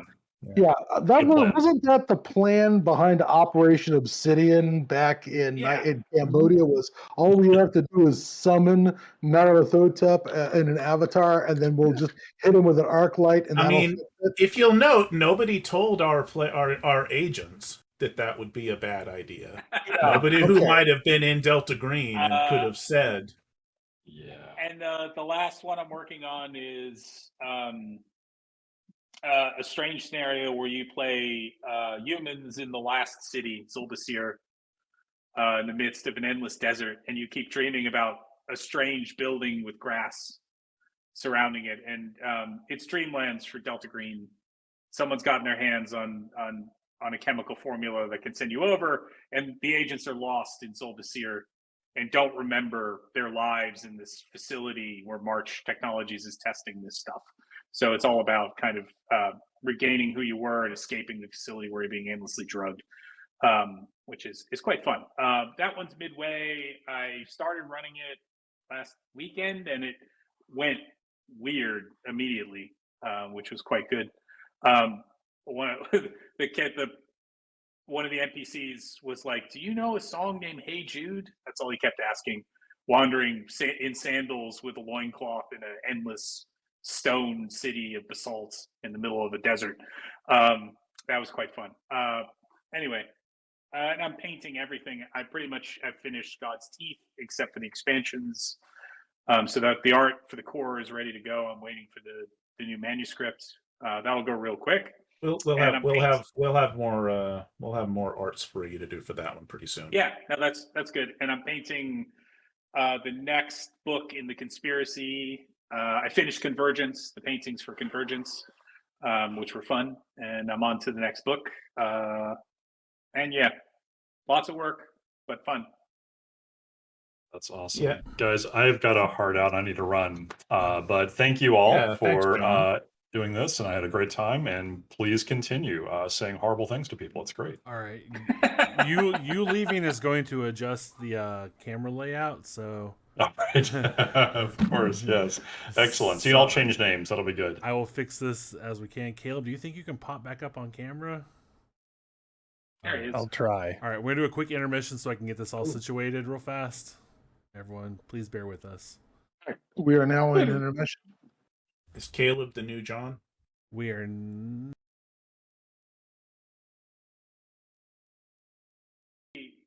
really like Unabomber. sophomore album. Like, yeah, so I was thinking more like Elliott Smith kind of sophomore album. It's coming out soon.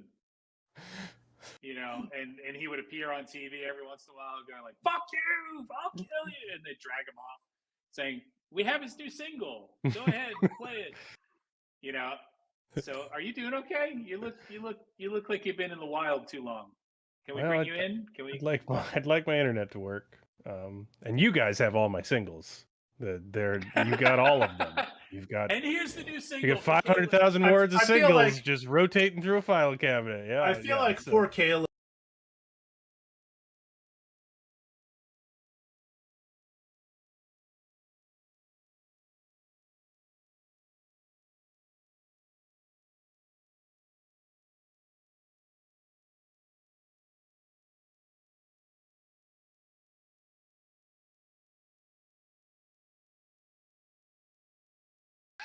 Yeah.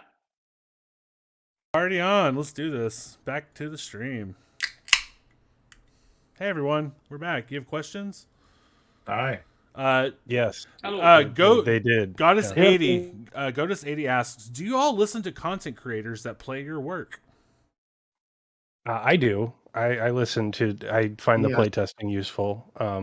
Now, if it's like a Yeah. full campaign, I do not usually go through a full AP. But if there is like a question comments thing at the end, or a post-mortem, or a review or something in a podcast form, yeah, I seek that stuff out and I listen to it.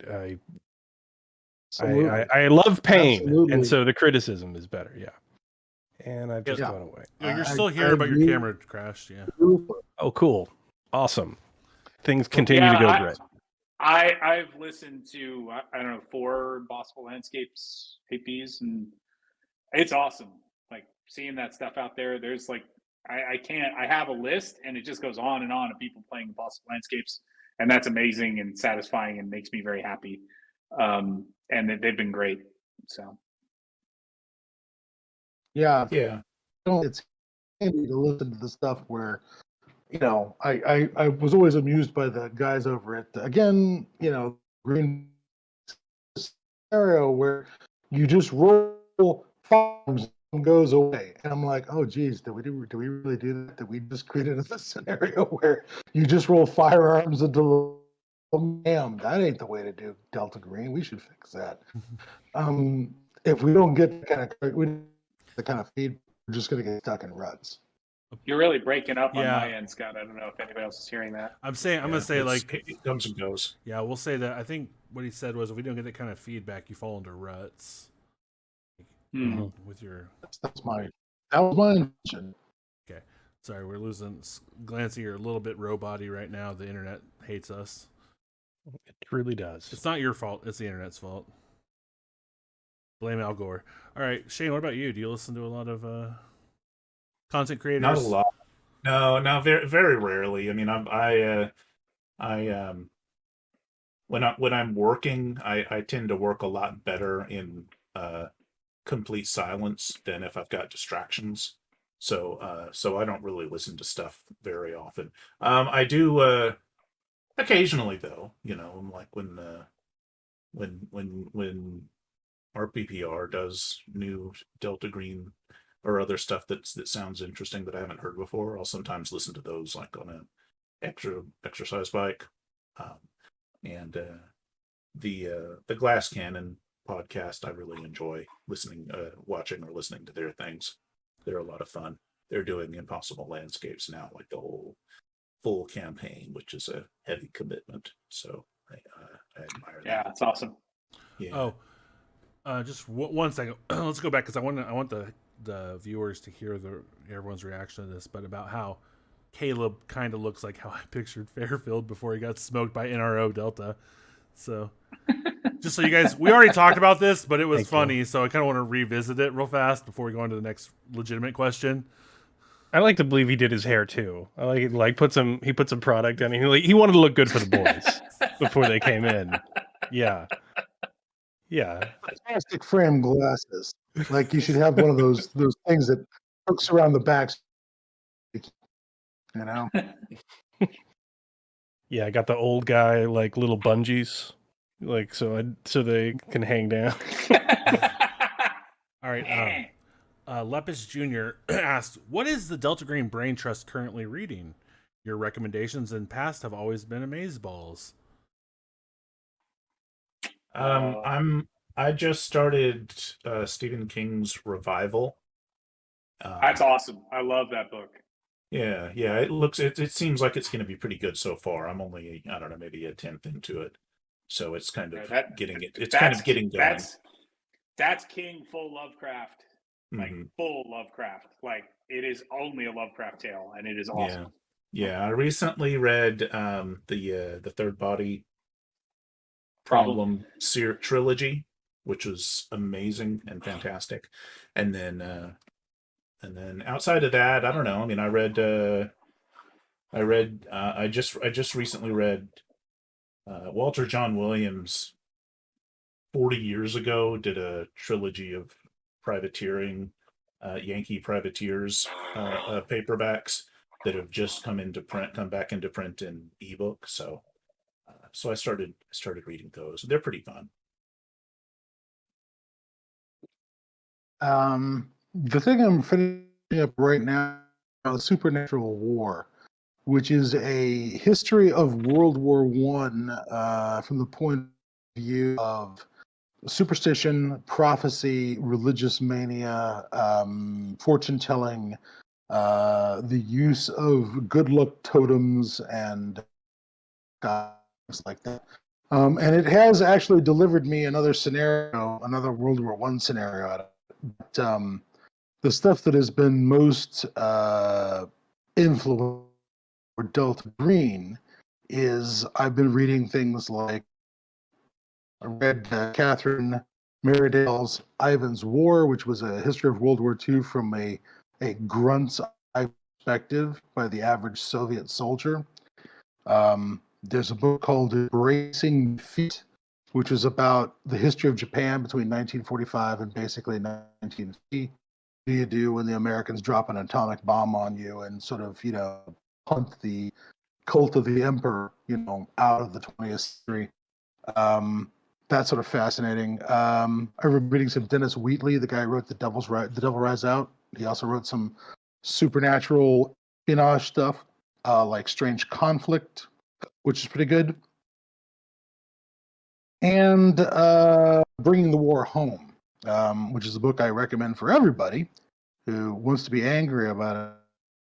Who's Bring the War Home, which is a really fascinating book about the transformation of the Ku Klux Klan from white sheets and pointy hoods to paramilitary camouflage gear through the Vietnam War and the Vietnam veterans movements.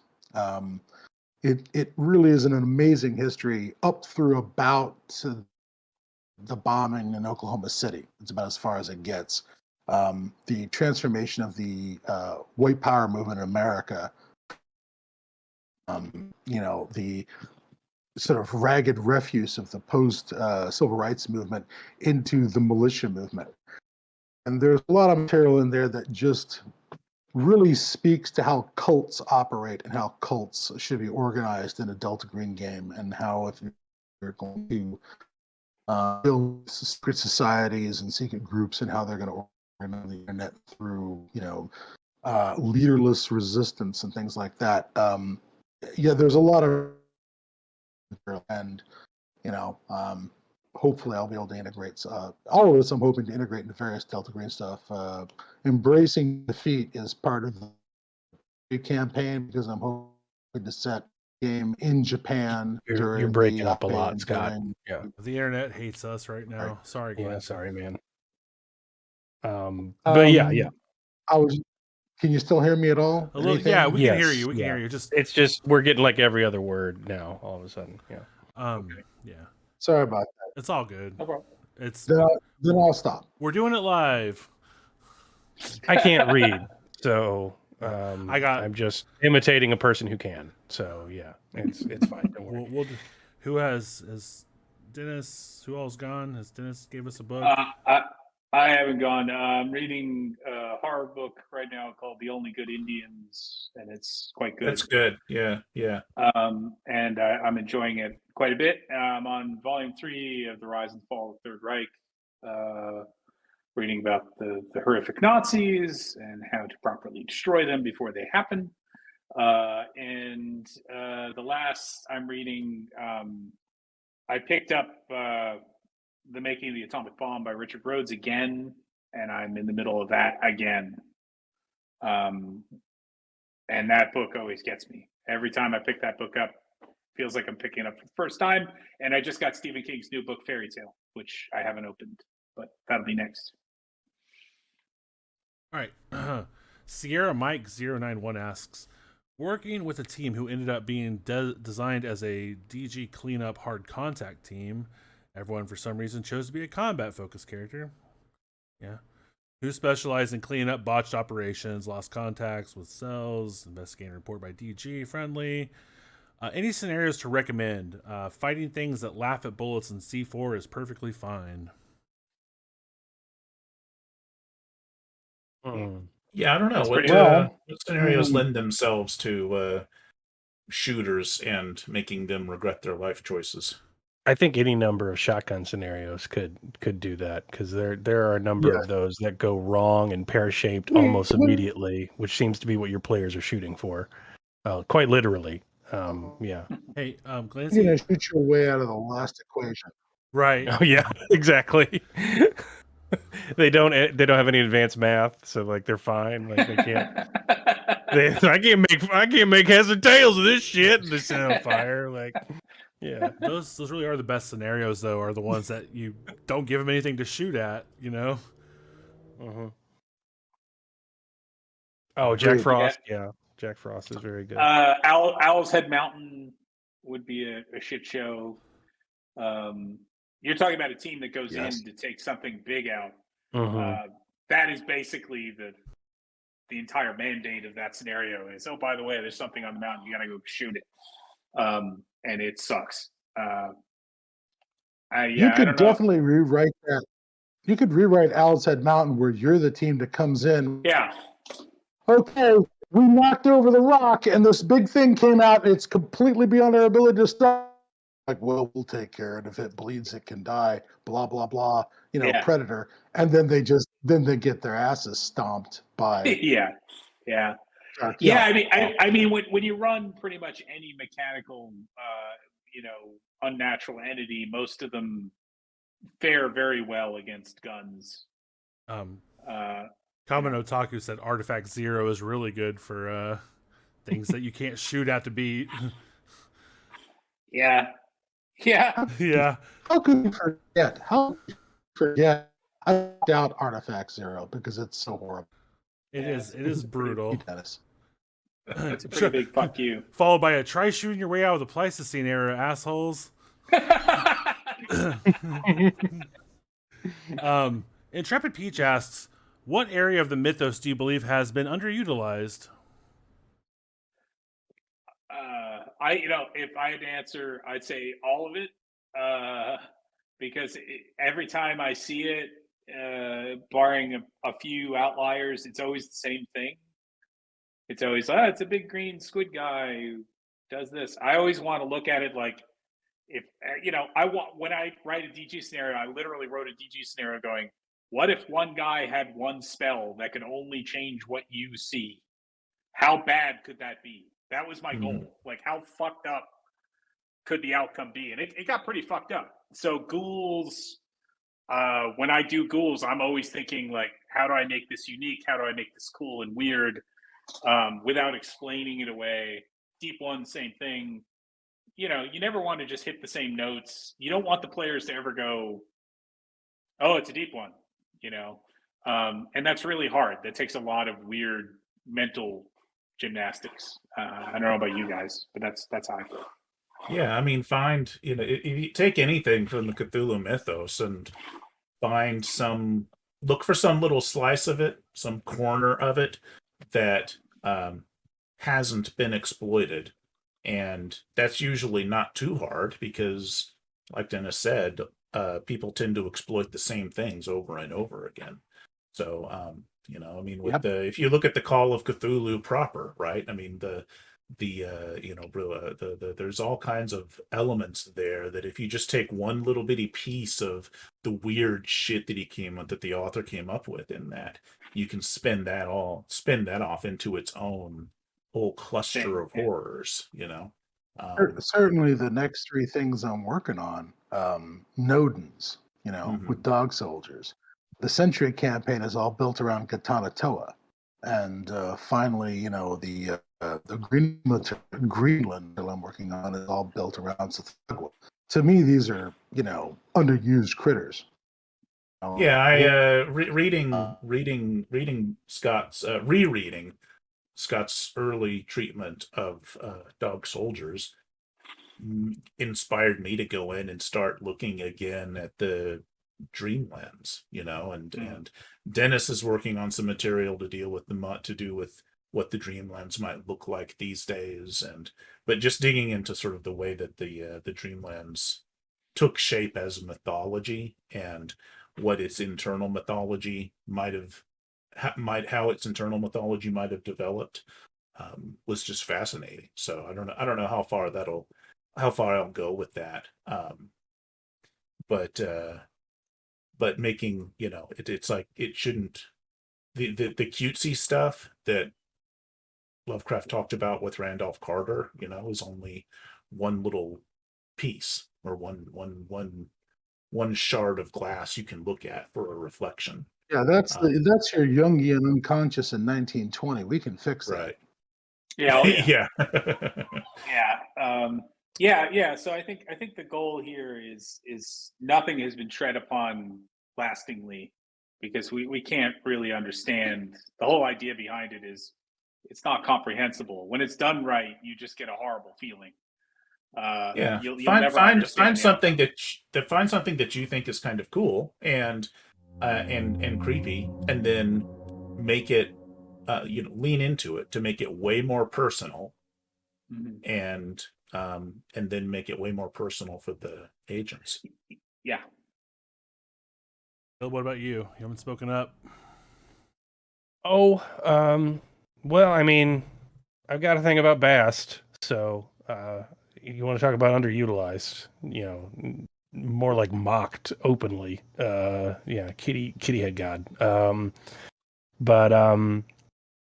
Yeah, I don't know. I really think that if I add anything unique to Delta Green, it might be the human reaction to the unnatural and the unique ineptitude and inability of human institutions to really cope with any of this effectively. Just they can't see it, or they actively perpetuate it, or they try and write it, or they that's really where a lot of my writing has ended up going, focusing on things like op history. And like, you can't read too much about the CIA and be like, well, they got this, guys. Like, yeah,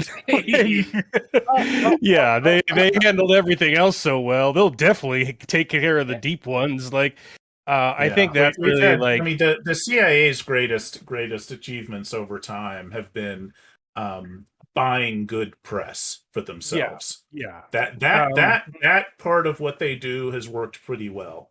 If you actually dig into what they've CIA, achieved, they're just perhaps the most like fantastic failures in some ways. But like especially in the U.S. government institution, when they manage to achieve good things, like as in their objective, it was to do an heinously evil thing. And so like so I think that's where my stuff is kind of gonna live currently, is the fact, like, if Impossible Landscapes is I'm adapted to unnatural, there's going to be unnatural in God's teeth, but that's I'm adapted to helplessness. That's what God's teeth is about. Like that is like we were fucked before we started. Like and really making peace with that and understanding you can do whatever you want in that because that's the human condition. But you just got to ride it out because that's the way it works. You're a monkey that learned how to talk, and this was all done before you showed up. Like Yeah. That's really where I think I'm at, and I feel like that's why I think that's why I write a lot of program games. I like that. Like, oh yeah, we have the drones. You can't have any. Or like, oh no, yeah, these guys. This is what we got you. This is the entire security apparatus. This is what we could spare. Go get them. Like, that I think that's my kind of stuff currently. Yeah. Glancy, what was that you were saying? I was just gonna say that before you were even born, your brains were too small and your adrenaline glands were too big. You know, that's with, and so you're kind of fucked from the outset. And that's kind of the crux of Lovecraft's work in the first place, is just riffing on already established ideas and then coming up with entirely new concepts for them. That's kind of what you guys have. I mean, that's what's really satisfying about Lovecraft is he never got to enjoy any of his shit. Right. It went on so far beyond him, and people really picked it up and ran with it, and he died penniless. So I kind of feel okay about that. But moving on to the new stuff, like overlooking things. Like honestly, the most overlooked stuff is making new stuff. I see a lot of it's the same old stuff again and again and again and again, but I want to see new, weirder, stranger shit that could be the same old stuff just reframed or put in a new way. But most of the time when I see something truly startling and cool, it's something, I mean, the Cult of Transcendence bizarre shit that Stokes came up with was just like, what the fuck is that? Like, and that's, for me, that's a good feeling. Caleb's God's Teeth stuff, a lot of it was like, what the fuck was that? And that's that's the feeling I'm looking for, is you want abject horror. Doesn't really matter how you get there. There's a lot of avenues available. In fact, there's an infinite amount of avenues available. But looking at the old stuff and going like, how do I, grab one of these 10 elements and make it new? Maybe look outside those elements. Go nuts. Like, there's no limit. Yeah, I rarely start with the Lovecraft. I always work backwards to the Lovecraft if I'm connecting it to something. I start with like the image or the idea or the theme. Yeah. Well, that was kind of the concept of like the Eldritch America thing, Caleb, that we did together. Was like, hey, what if Lovecraftian things came across something else that was also folkloric and like rooted in history, and also just as fucking nightmarish? Yeah. I think working backwards is really the way to do it, to make sure you're not just like, it's another village of fish people. Yeah. Like, like if I did deep, when I did deep one shit, the deep ones aren't even there. Like that's the last deep one scenario I wrote, is like, there's no deep ones, but the deep ones are still kind of fucking with stuff, and it's a weird haunting of a town kind of thing. Like, and hopefully that brings something interesting to it, but you got to start framing it in a way that's not familiar, I think. All right. Nexistential asks, do any of you read currently published stuff to see trends in the industry? For example, Stygian Fox is writing stuff that is thematically parallel to a lot of DG stuff and gives props to DG.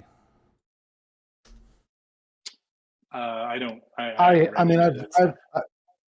I've read a bunch of Laird Barron. I've read a bunch of.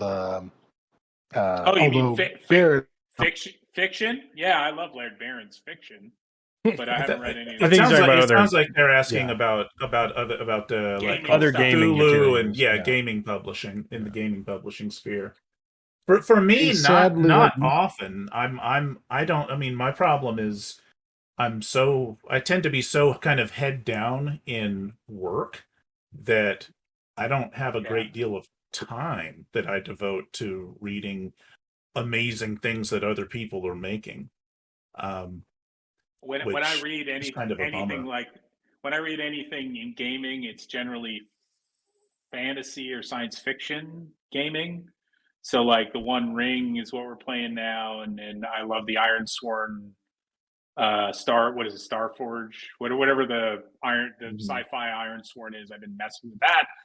I'm really drawn to stuff outside of the genres I generally haunt, and I love that stuff. I wander home. All this stuff is just really cool and weird and great to absorb. The horror stuff, I tend to just stick to my own stuff there. I have so many scenarios I have to run that I couldn't imagine reading someone else's scenario and running that. Unless it was DG related and was a book we're trying to get out. So, but by all means, send them to me and I'll read them. Time is always our enemy. I mean, that's all there is to it. We've only got so many hours in the day between producing the new material, and if we're going to start looking at, other writers and other stuff, that's just there's the amount of material we're digesting in order to be inspired to write our own stuff. History books, whodunits, murder stories, just all the nasty that history has to offer us is often where a lot of our work comes from.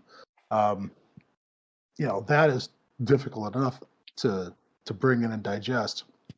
I've gotten into audiobooks quite strongly because there's a million things that need to be done around the house so that we don't live in something that looks like a hamster cage, right? So you're constantly cleaning your house, you're constantly doing your laundry, you're constantly doing all these mindless chores, and I have a tendency to listen to old gods of Appalachia. I have a tendency to listen to gosh, what was the one that was set in the Arctic that was so good? My brain is suddenly forgetting the podcast. Let's see here. The White Vault. The White Vault is just filled with shit I wish I wrote.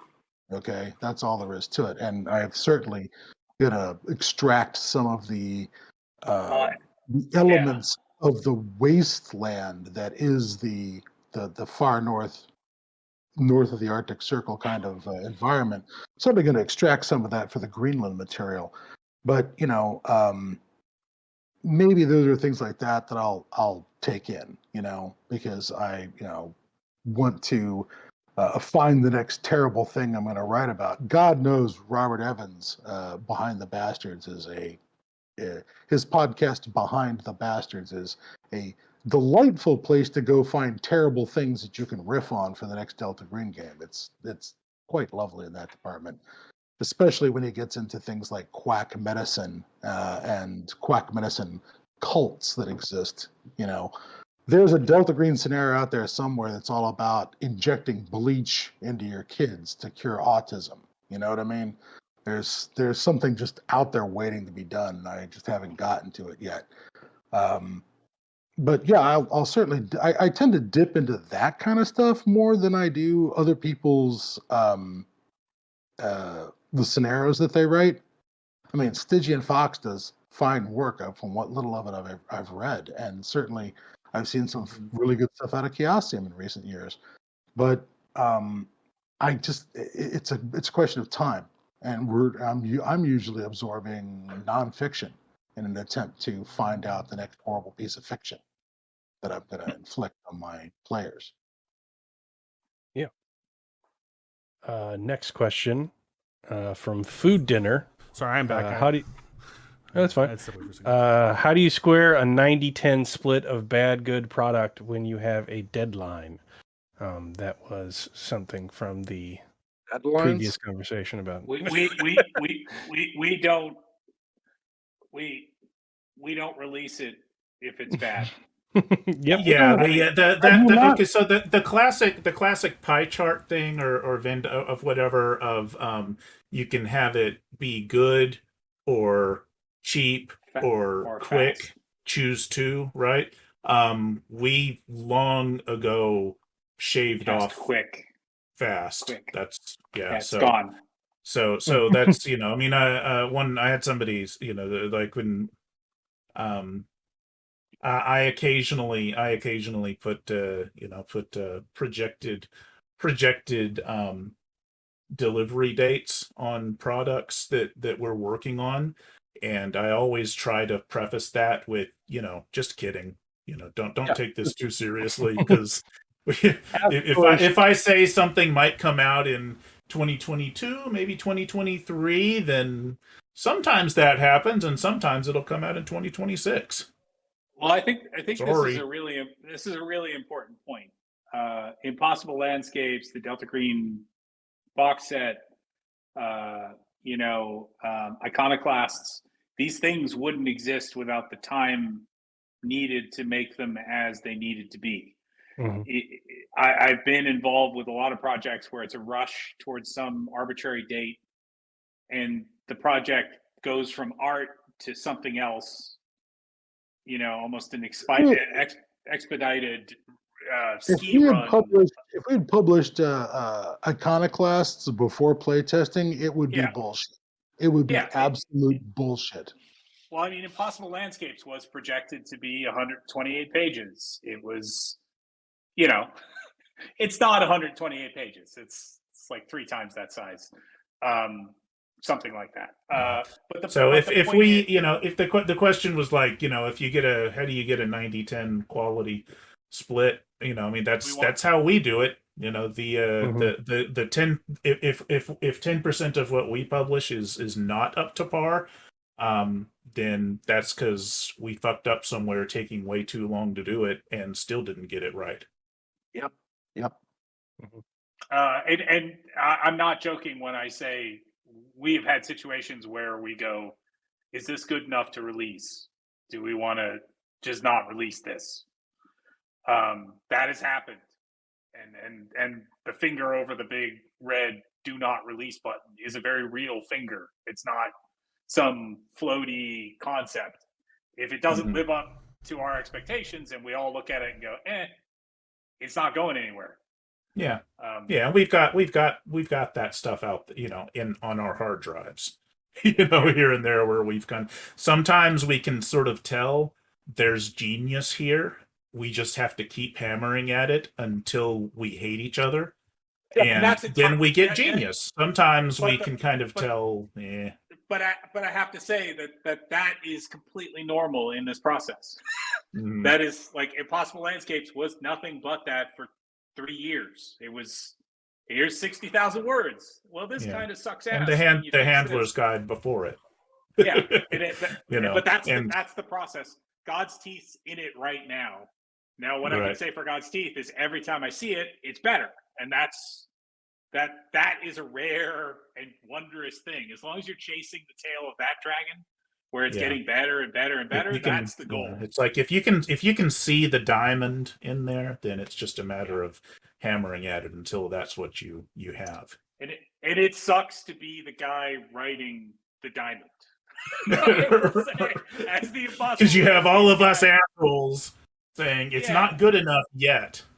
And then it switches on some invisible pivot where Shane's like, "Can you add 60,000 words?" Oh, my favorite is telling me to write things that have already been cut. Yeah, that's been the most efficient workflow I've yet seen. It's a really great process. Yeah. See, there's no efficiency. What if you make it, kill it, there's no flow. and then I don't know remember if it, and then remake it from the memory? Yeah. Right. See, honestly, the only problem with that process is your resistance to it, Caleb. Yeah, you're right. Okay. If you just become the alloy that is on the, we just smash you. Are you saying? Yeah, stop resisting. I got it. Okay, cool. All right, yeah. Caleb, are you saying that when you do a draft, you just write over it and you don't save the old draft? He doesn't. Yeah, he's in Missouri, Scott. So computer technology may be limited. The awesome thing about God's Teeth in particular, though, was, to be clear, I asked you about a past draft, and you're like, "Yeah, I don't have that fucking shit." For God's Teeth, like that was a call I made to you. Yeah. No, I mean there's like versions that that Dennis got and then passed on to Steve Buck, and then found their way to me. And then I started hammering at them, and I'll say like, hey, you know what would be cool is this idea, and that's something that like Steven might have excised, for one reason or another. And I still have the originals. I mean, I have everything you've ever sent me, Caleb. But the bigger issue here is twofold. The things I have learned in this process is fuck off to Shane. This is something you just say at some point when Caleb, you're too nice. So you just have to sometimes that works for us. Is I'll kind of keep noodling on something, and then and I get and sometimes that what happens there is I've kind of gone up my own butt in trying to find improvements, and that happened. I mean, Caleb, that happened with you and me recently, right? We were on the phone or on Zoom or whatever, Discord or something, like 4 days ago, where I was like, "Oh my God, I'm kind of getting burnt out on this. I can't figure out a way to fix this." And then you were saying something about it, and then it occurred to me reading somebody else's playtest notes on it that maybe this doesn't actually need to be fixed.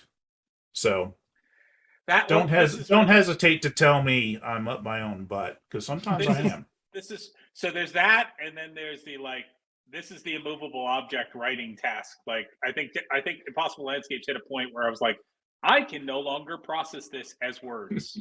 Yeah, like this shapeless mass has no more meaning. Yeah, it's just gibberish, and I wrote very it. On brand. Very on brand for the King in Yellow.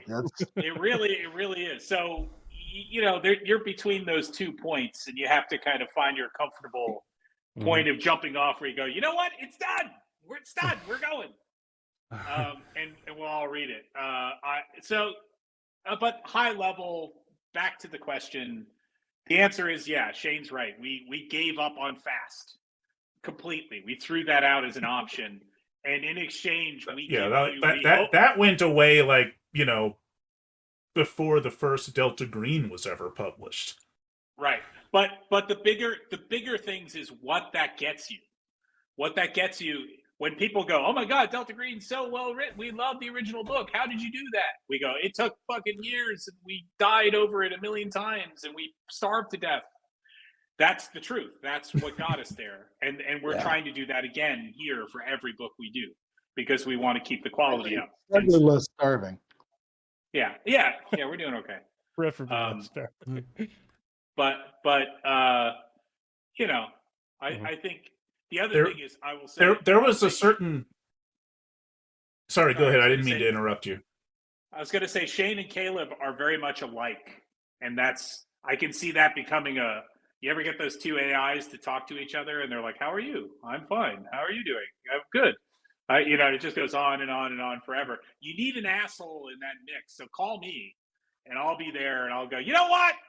Here's what's going on," and I'll be totally wrong, but at least I'll be shaking it up in some weird way. That should be the new. What's your sign? Which Delta Green contributor are you? Like, I want to know who you are. I'm the asshole. Yeah. Oh, he's a total Detwiller, but this guy's a Shane Ivey. That one over there's a Glancy. What's the new? That we can do that as the new astrology. People went through the INFT thing, whatever the Myers-Briggs, astrology for a while. I immediately went to which Sex of the City character you are. So if you did that, you know who you are in the mix. Yeah, every couple of years. I'm a total Miranda, by the way. Just saying. I'm a Samantha. No, wait. What's Kim Cattrall? Who's that one? Oh, what was it? She was Samantha. That's Samantha. Samantha. I'm Samantha. Yeah. Okay, we got that. Yeah. All right. Prior to the next question, I just want to say real quick. Being in close proximity to RPPR and having run a few games for them within Delta Green, I live in perpetual fear of Shane Ivey messaging me and be like, "Hey, that was kind of a cool idea. Would you like to would you like to write that?" And I'm like, "Absolutely not. Oh my God, no." You've heard enough stories, I'm sure, from Caleb and Ross where I'll reach out and say, "Hey, maybe you should write that," and that's a trap. That's a horrible trap. You'll regret saying yes to that. When I hear that Shane Ivey is an amazing editor, all I hear is like, "Nope, no, I never want him to read anything I write because I am too self-conscious and I'm not a writer." Well, that's the big thing is you have to be really kind of bulletproof going into the stuff. You know, when Shane comes back, what do you know? What do you mean you don't enjoy the razor blade that I'm using to cleanse your flesh? I don't understand what you're talking about. How is that not fun? Because it's fun for me. That's what Shane says. All right, this is great. Eldritch Guinea Pig asks, I'm running Delta Green in real life after 4 years. I'm starting with a victim of art, and after a couple of short scenarios, I want to introduce a new life. Any pointers? Recommended scenarios? Introduce a new. What do you mean? Introduce a new life? I think trying to get a intro into new life in the labyrinth from victim of the art. How do you move from one scenario? To the other? The new life fertility thing. Okay. Yeah. Wow. Connective tissue. Yeah. I'd ask that's on Dennis. You could have so you're doing a victim of the art, and they have, I believe they have some sort of examination of the material from the chiropractor, like this polymer stuff that gets examined. You could lead into either the program or the Cowboys becoming interested in bringing the agents in on some other thing that they're looking at, this strange material that could be from Capris or from the biolabs or a blood sample from one of the kids or something like that, where suddenly you're on another track, like, oh, by the way, you did that, we did this for you, can you come look at this for us, kind of situation. Maybe I don't know, I'd have to think about it, but basically my real answer is cheat, because just find something, that a scenario that you like, and then your players aren't going to know any better. So just make up some stupid, shitty way it connects to what the other thing that you like. I get how it's difficult. I get how it's difficult because it's a leap from existential horror to a very visceral body horror. You know, which sometimes do not have a connection. My only thought would be, trying to introduce a certain amount of body horror into the King in Yellow scenario, where as reality is changed around you, it changes you, and maybe there's well, I mean, if they're starting at victim of the art, that's not even all that King in Yellowy, right? Oh, I'm sorry, I was thinking of the Night Floors. You're right. Gotcha. This is just critters. So what Shane's point is a strong one.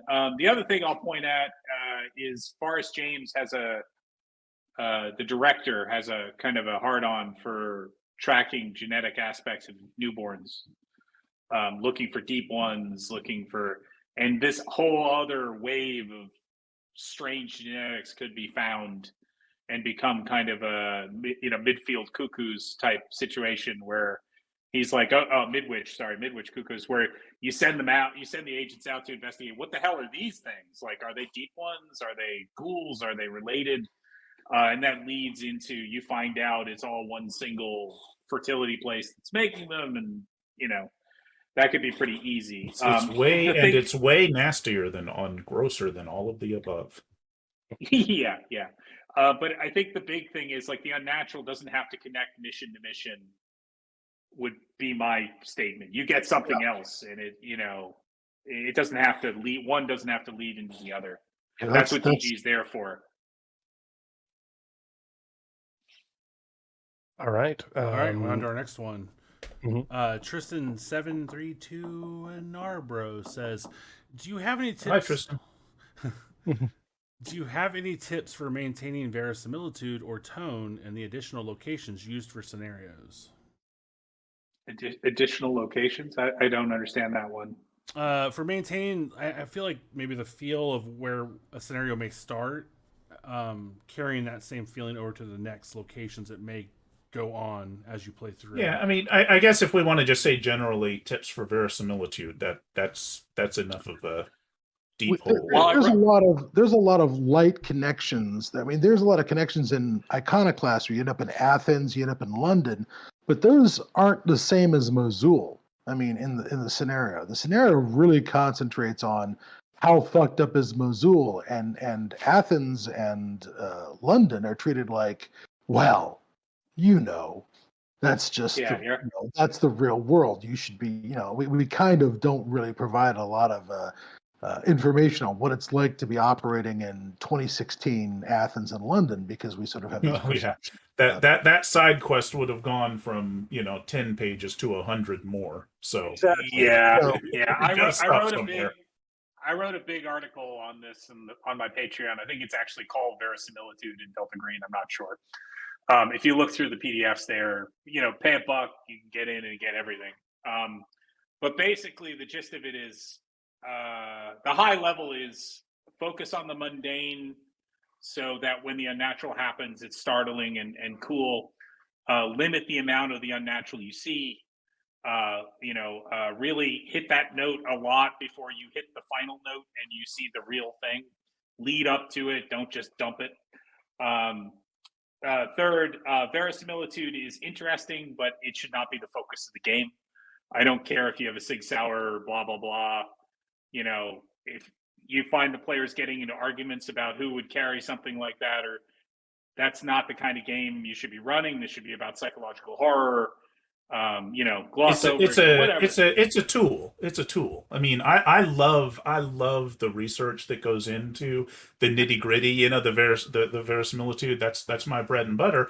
But it's a tool. It's not the end. It's not the end product, right? It's a thing that you use to ground the experience, so that when then you fuck with them with the unnatural, it becomes all that worse of fucking. Yeah, I will say without hesitation that it is an extremely dangerous tool that I most often see misused at the table as, he wouldn't have an AK-47 like that.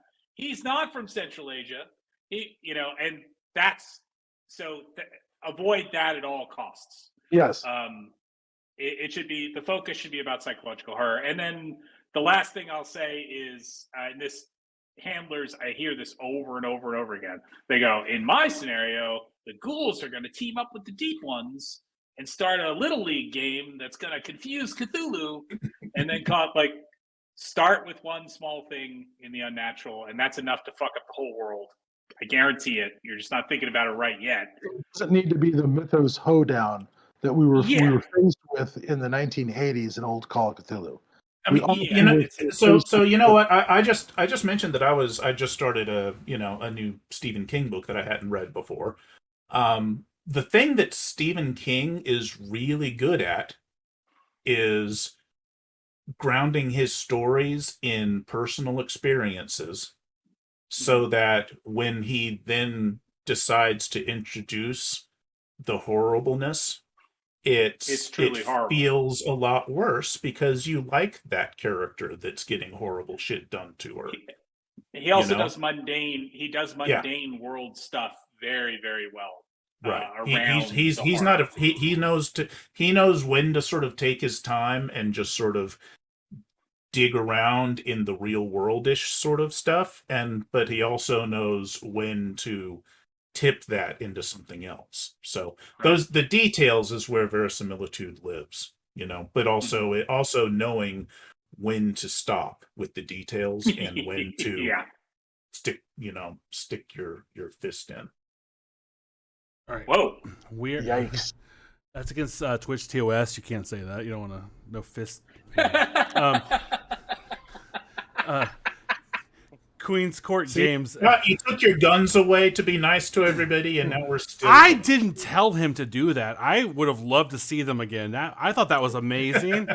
Like, after that, you don't understand. After that incident, blade checks became a very real thing on our individual Twitch streams because Glancy pulled out a fucking shotgun, and we were all like, well, how do we compare to that? I mean, like, I want Glancy energy on my stream. All right, let's. Queen's Court Gaming asks, what's the biggest trap you see people fall into when writing their own Delta Green scenarios? I just spilled the beans on that one.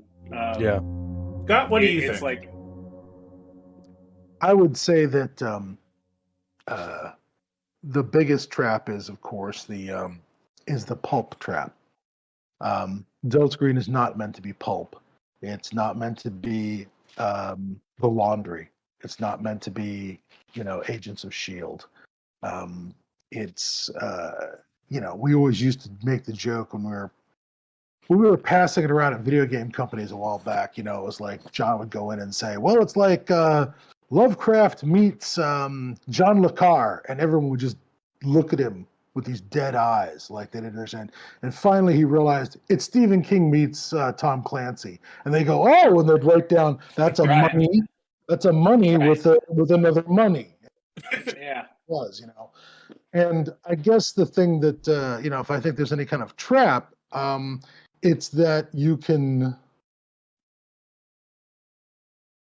the trap might be that you can charm because your character is charming, or you can badass because your character is badass your way out of these problems.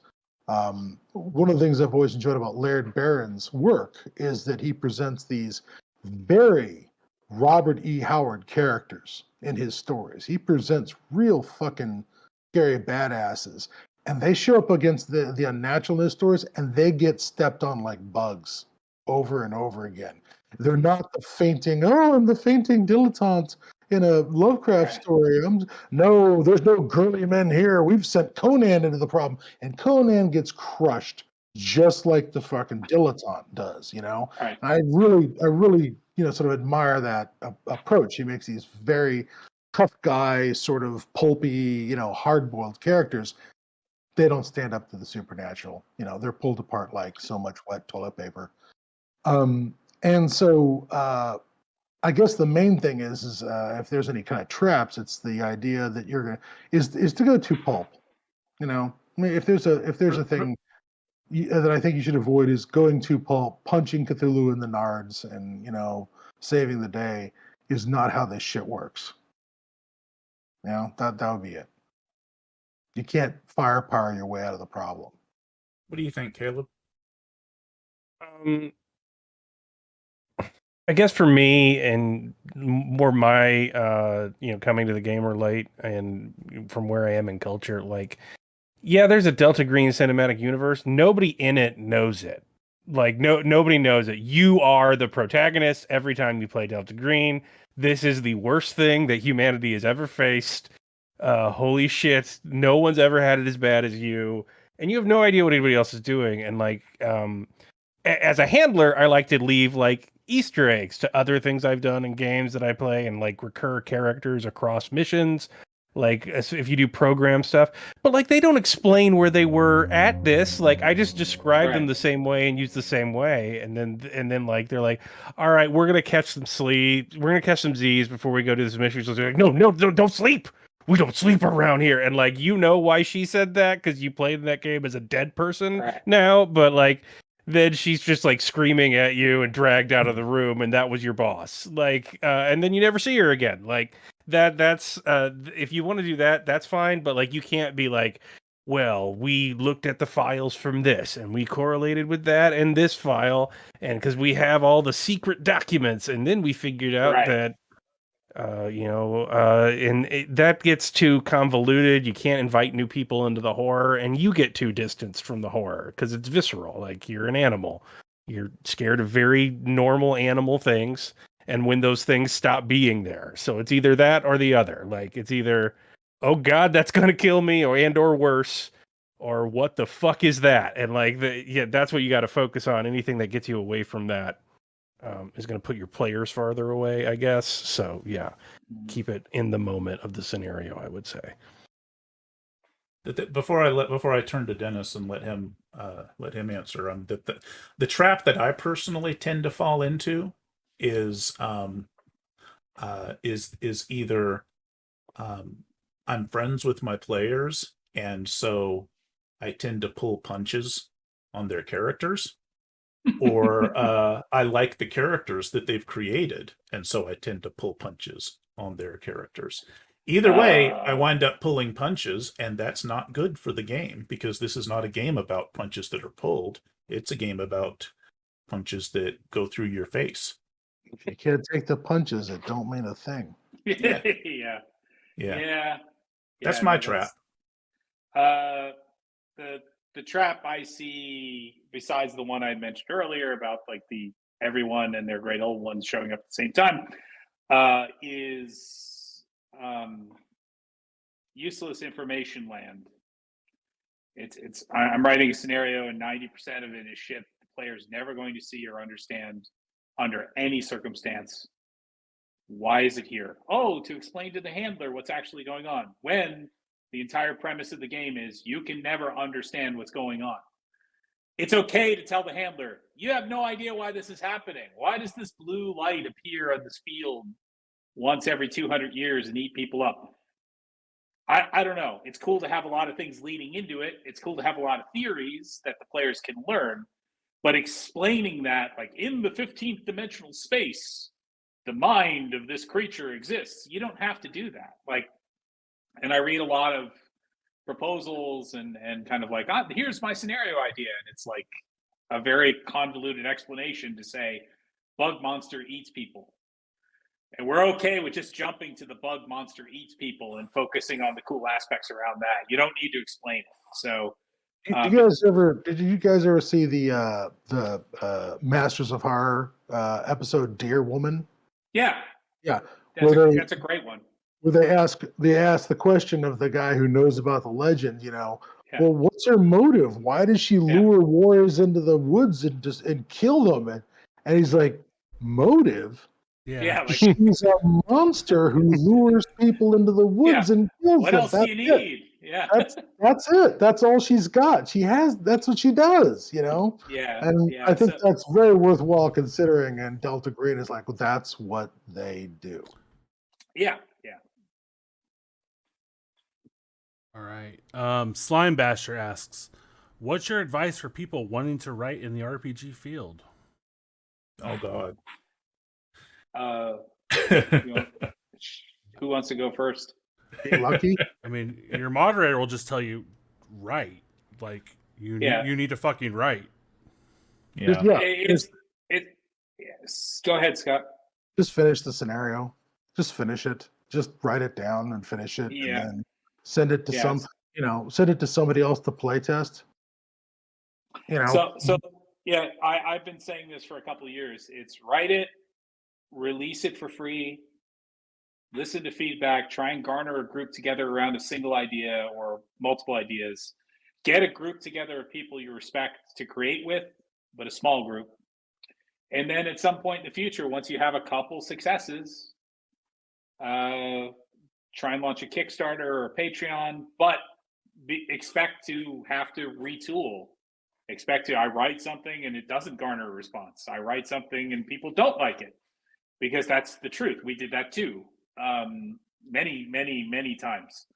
But it's a wonderful industry to get into, because no matter what you hear, there are no gatekeepers. It is the lowest possible rung on the creative industry chart. You can write a game and the next year have game of the year on the awards, and you're just a guy in a basement or a girl in a basement. It doesn't matter. So do it. It would be, but finishing is as Baz said and Scott said, very paramount. You got anything, Shane?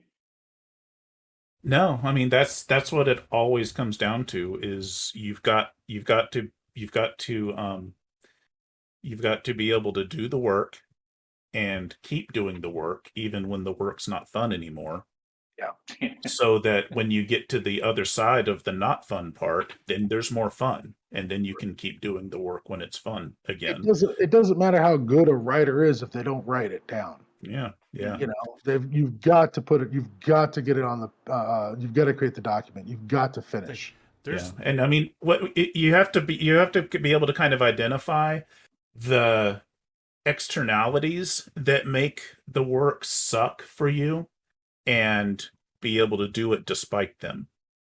Like, there's nothing like that high of the first 5,000 words you write on a project, and then after that 5,000 words, it's like, oh, now I have to mean this. Like, I have to actually materialize this idea. Like, that's where I find I fall into the pitfall, is like getting past that point of the initial honeymoon period of, oh, this is an idea and I like it, and then I create what I think is a good draft, and then like, I need to keep working though if it's gonna ever see light. And that's a hard. I don't really have honeymoon periods. I'm just kind of like, Yeah. the whole time. Question's not if do you like it. The question is, do you hate yourself enough to finish it? Yeah. Like that.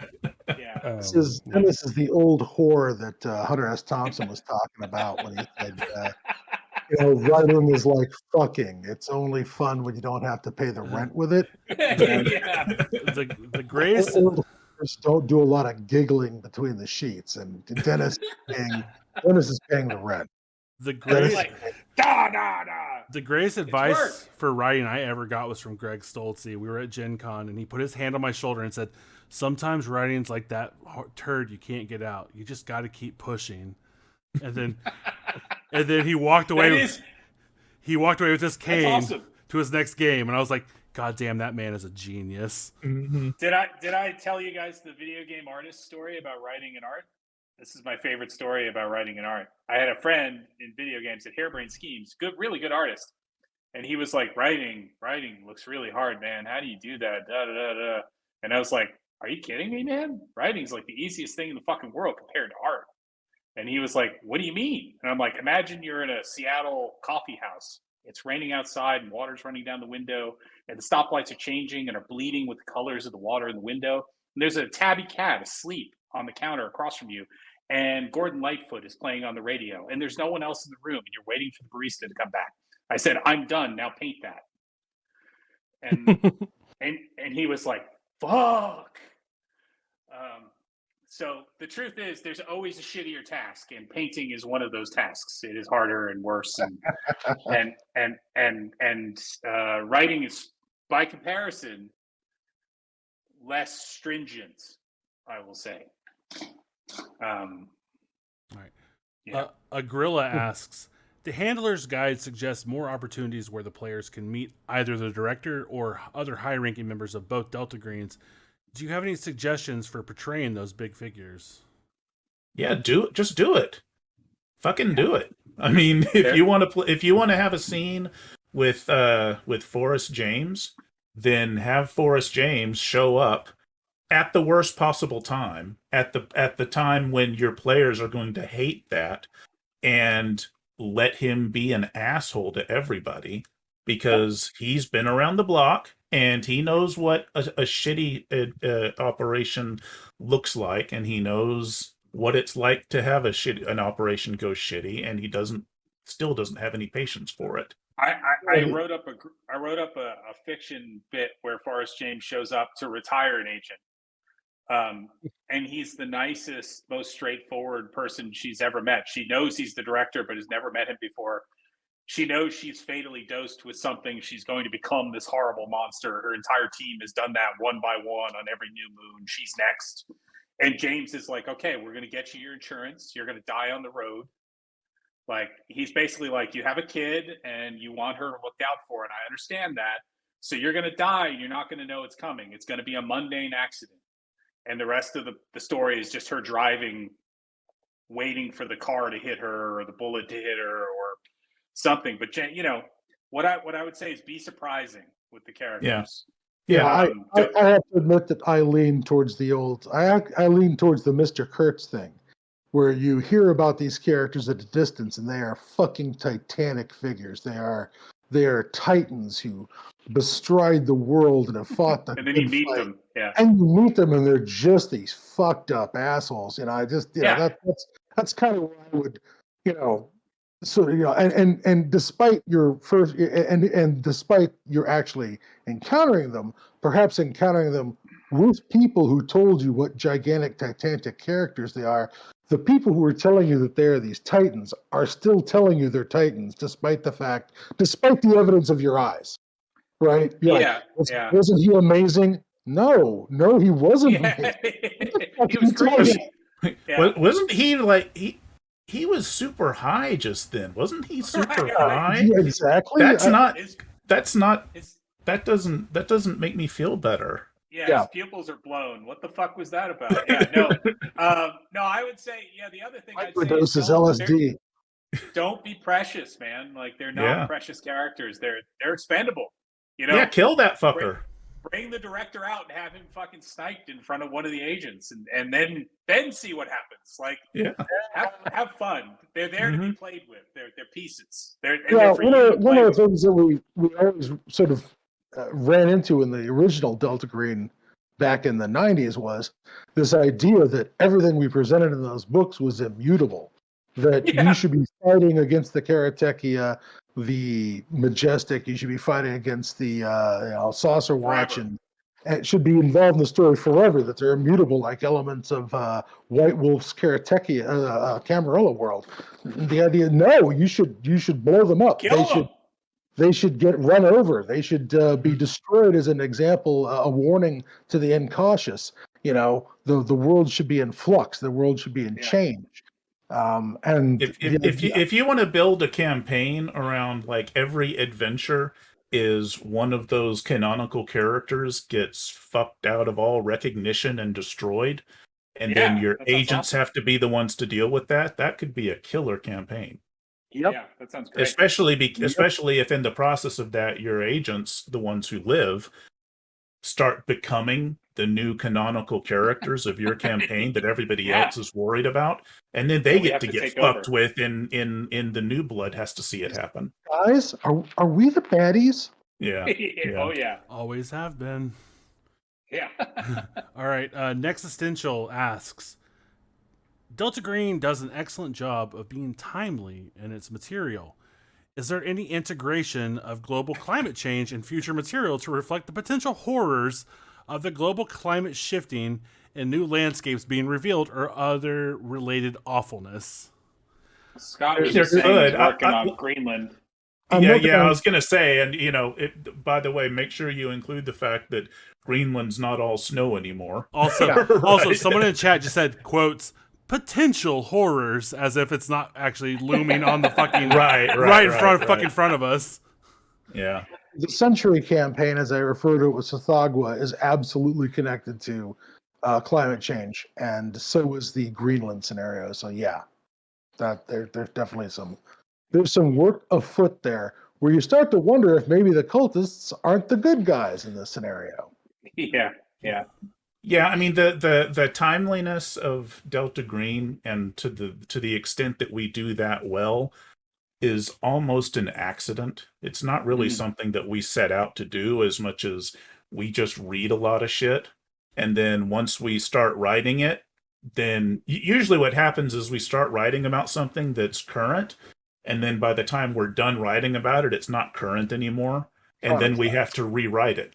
And then we rewrite it in a hurry, and then it gets out, and maybe it's current. We predated, we jumped the gun on. We did pretty well with the compartmentalized program stuff, the program, the new program stuff, the whole idea of like being read into because we read a lot of books that were not in the public mind at the time, but since then it has become kind of standard procedure to understand these things exist.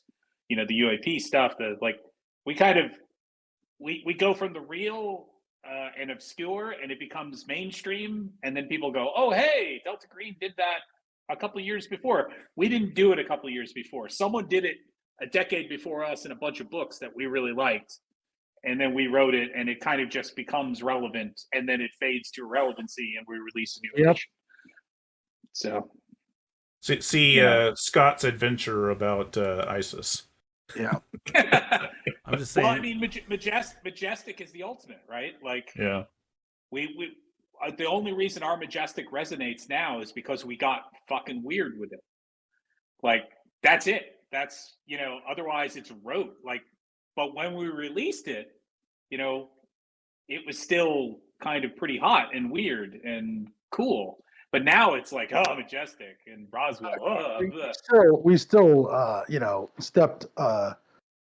we still chose poorly, thinking Karatechia, that's not going to be Nazis aren't going to be a thing in the 21st. Yeah, we need to get a little fresher than Nazis. Well, no, we were, you're not looking at it right. We were 100% correct. Nazis were mainstream now.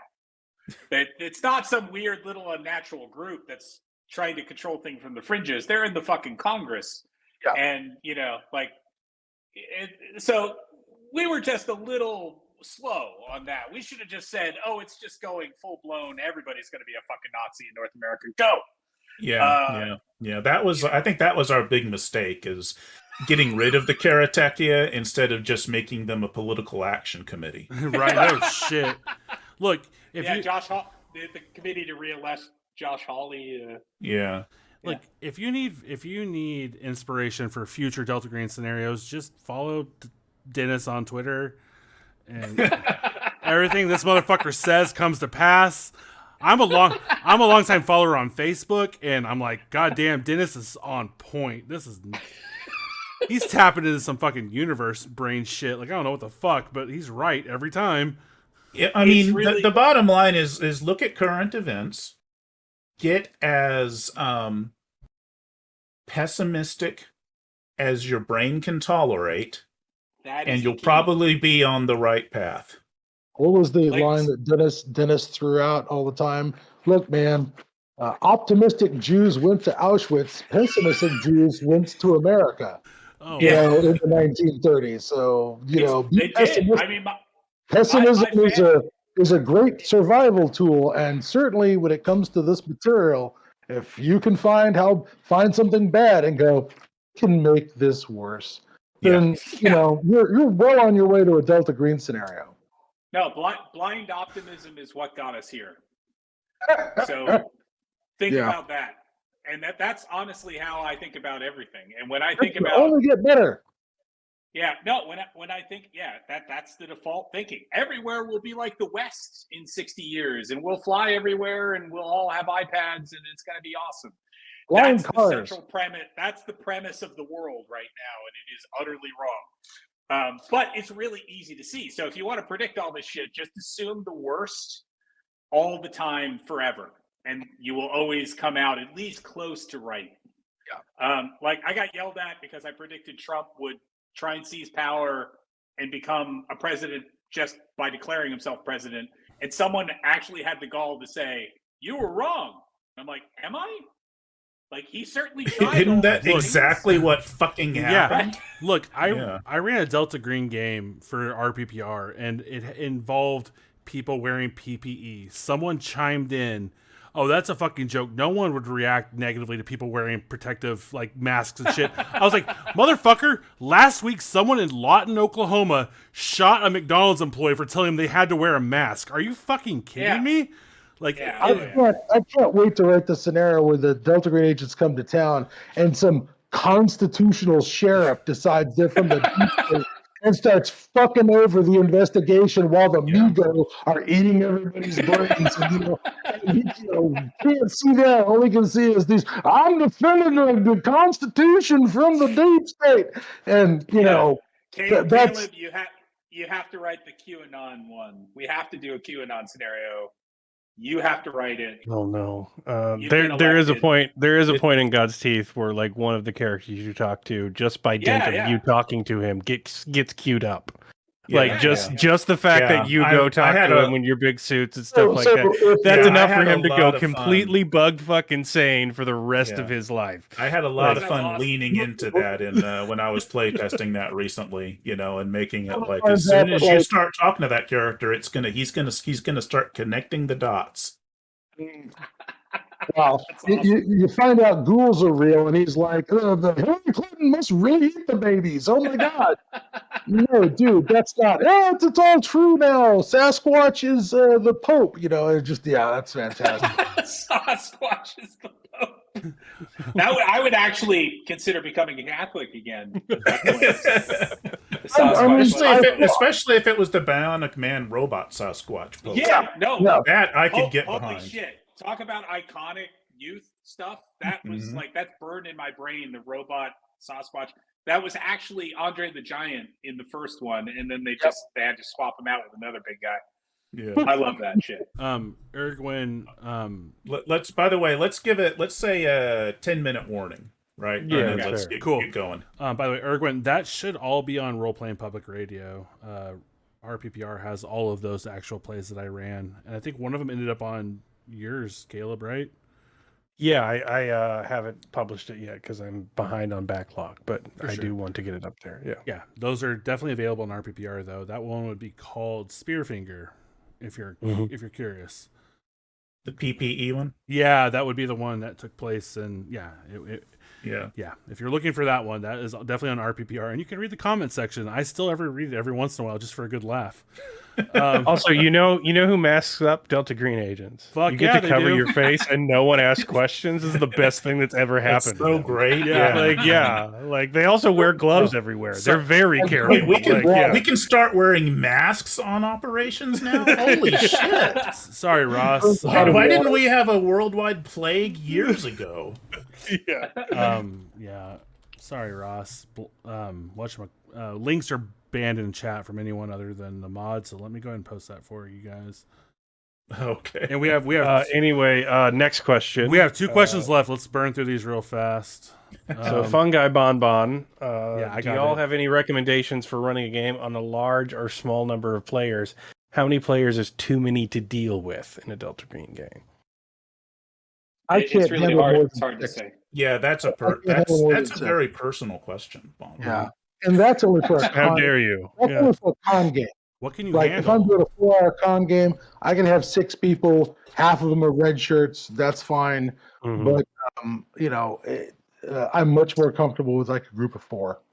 I prefer 3 or 4 is the magic number, and I've run one-on-one games that have been fantastic, depending on the player. But it's all 6 about who's at was the table with you, or was my meeting. limit. Well, I can usually handle, even the really kind of questionable players. You can kind of bring them around most of the time. Like I'd say 80% of the time, you can kind of walk them back around the shed and come on back. We don't want to shoot you in the face. Let's play the game. And they get the gist and kind of come back to it. But yeah, the more you have, the harder it is to juggle. And God help you if some scenarios are ideal for larger groups. I will say that. The bottle scenarios where everybody's stuck in one place works great with big groups. The moment you get, PX Poker Night's a great example. You're like, where did Jones go?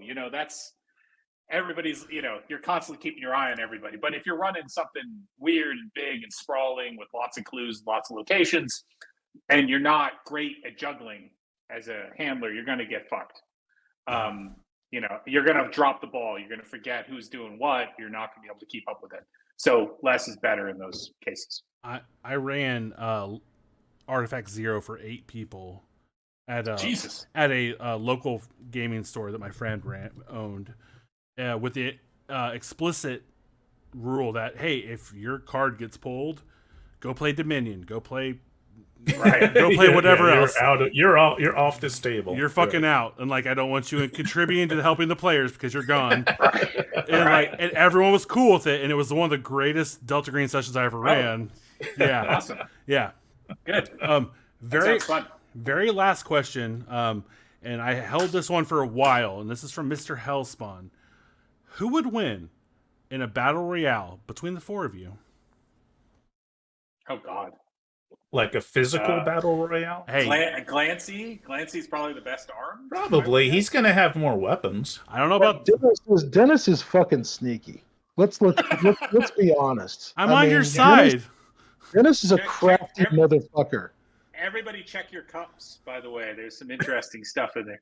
Yeah. No, I'm just kidding. I would die. I'd be like overthinking it, and it's. But you've got your daughters. I mean, you got your daughter, right? And she's really smart. I mean, your son. She's pretty clever. I feel like. Do we get loved ones around us in this battle, or is it just us as individuals? Because that's a whole other scenario. Yeah. Someone's talking. At least it would be like The Godfather. Like my children would avenge me after I was dead. Someone's talking about Caleb's. Let's also note that yes, I've got all the maybe well armed. My back went out last week, and so I don't even know if I can. Yeah, is this a bad week when we have to do this fight? Is this a bad knee week? I mean, we're all kind of getting up there, I'm afraid. So we're gonna have to plan this battle royale really carefully to make it entertaining. I would say physically, Caleb would murder us all. Yeah, but I'm gonna like drop to my knees and show my throat and say, "Please, like, do it." Then I don't have to rewrite God's truth. I'm more of a sanity bomb. It's more of a psychic attack on me. Like the bell rings and I'm just like, finally, right here. Whoever kills you has to rewrite it. You know, we'll just have, Yeah. You keep what you kill. I don't have to fuck with it anymore. Do it. we'll just pass Caleb, God's what teeth you around don't like a hand. know, Yeah, we'll start you the don't fight, and know- I'll tell Caleb when's the next draft coming in, and then he's dead, and then we can move on to whoever's what next. you don't know, Caleb, is you're going to look back on this book with utter and complete joy because you won't remember having written any of it. Man, You're man. just going to be like, holy fuck, and people like it. That's awesome. That's I'm just saying, I can think of another way not to remember writing any of it. And I need your help with that. All right. I'm just saying. Closing remarks. Next Essential does say. Next Essential Closing remarks. does say if Stoltze were here, he'd win hands down. Oh yeah, yeah. I mean, Greg's been doing training. judo for the last 30 years, so I mean, that's Although he's your ringer. I will say, if I had enough distance between Greg and me to start, I might be able to get Greg to injure himself. That's true. Yeah, he keeps busting up his joints and shit in judo. I'm part of a weekly, like every day writing meeting with Stoltze, and every time I get in there, Stoltze's like, "Oh well, I messed my shoulder up in jiu-jitsu training again last night." Yeah. It's like I can actually run surprisingly fast for a 50-year-old and for a long period of time. So I think in a foot race, I might be able to outrun Stoltze before his knees give out because of all the judoing. But, you know, if he was close to me, he would just murder me with a single shot, no doubt. Although I could just pull out the Christian card and be like, please forgive me. You know. Yeah. All right. Glancy, any last things you want to say to the chat? Oh, not particularly. I mean, you know, for Christ's sakes, we're working, and we need to deliver you guys more stuff because the more you buy, the less we have to go dumpster diving for our dinners, you know? So believe me, we want you to buy our stuff, so we want there to be more stuff. So more stuff is coming. Caleb. And we're over-delivering. We want to make the books bigger and better and awesomer than we projected. Iconoclasts, Impossible Landscapes, The Handler's Guide, these things have all exploded in size for a very specific reason. And God's Teeth's going to be just the same. Thanks to Caleb's endless writing. All right, there's dinner. Let's give him a round of applause for Caleb's endless writing. Good job. We love you, Caleb. We love you, Caleb. We love the work you do. Caleb, I love you got this. Even if you don't see that love or feel it in your heart. Caleb, any closing remarks in response to your fellow creators? Thank you for coming out and watching, everybody. Thank you for tolerating the internet problems by my hellish state and or neighborhood. And I will keep writing things and emailing them to these gentlemen. I have no more responsibility beyond that. I promise to keep emailing them things. So we'll see what happens with that eventually. Shane, any closing remarks you want to say to the rest of the chat before we close this out? Yeah, thank you for coming, and thank you for sending us questions. And for those of you who just wanted me to tell you delivery dates and status reports on all of the books that we're working on, tough. Sorry. Yeah, I ignored those questions. Don't worry about it. And we filtered those ones out. Oh, you guys are awesome. When it's ready and when it's good. Although Umlaut does raise a very important question. We'll close on this question. And there will be no response. I'm going to just hit end stream after I say it. Why does Caleb, the youngest of the Arc Dreamers, not simply eat the others? All right, goodbye, everybody. Have a wonderful evening. All right. I like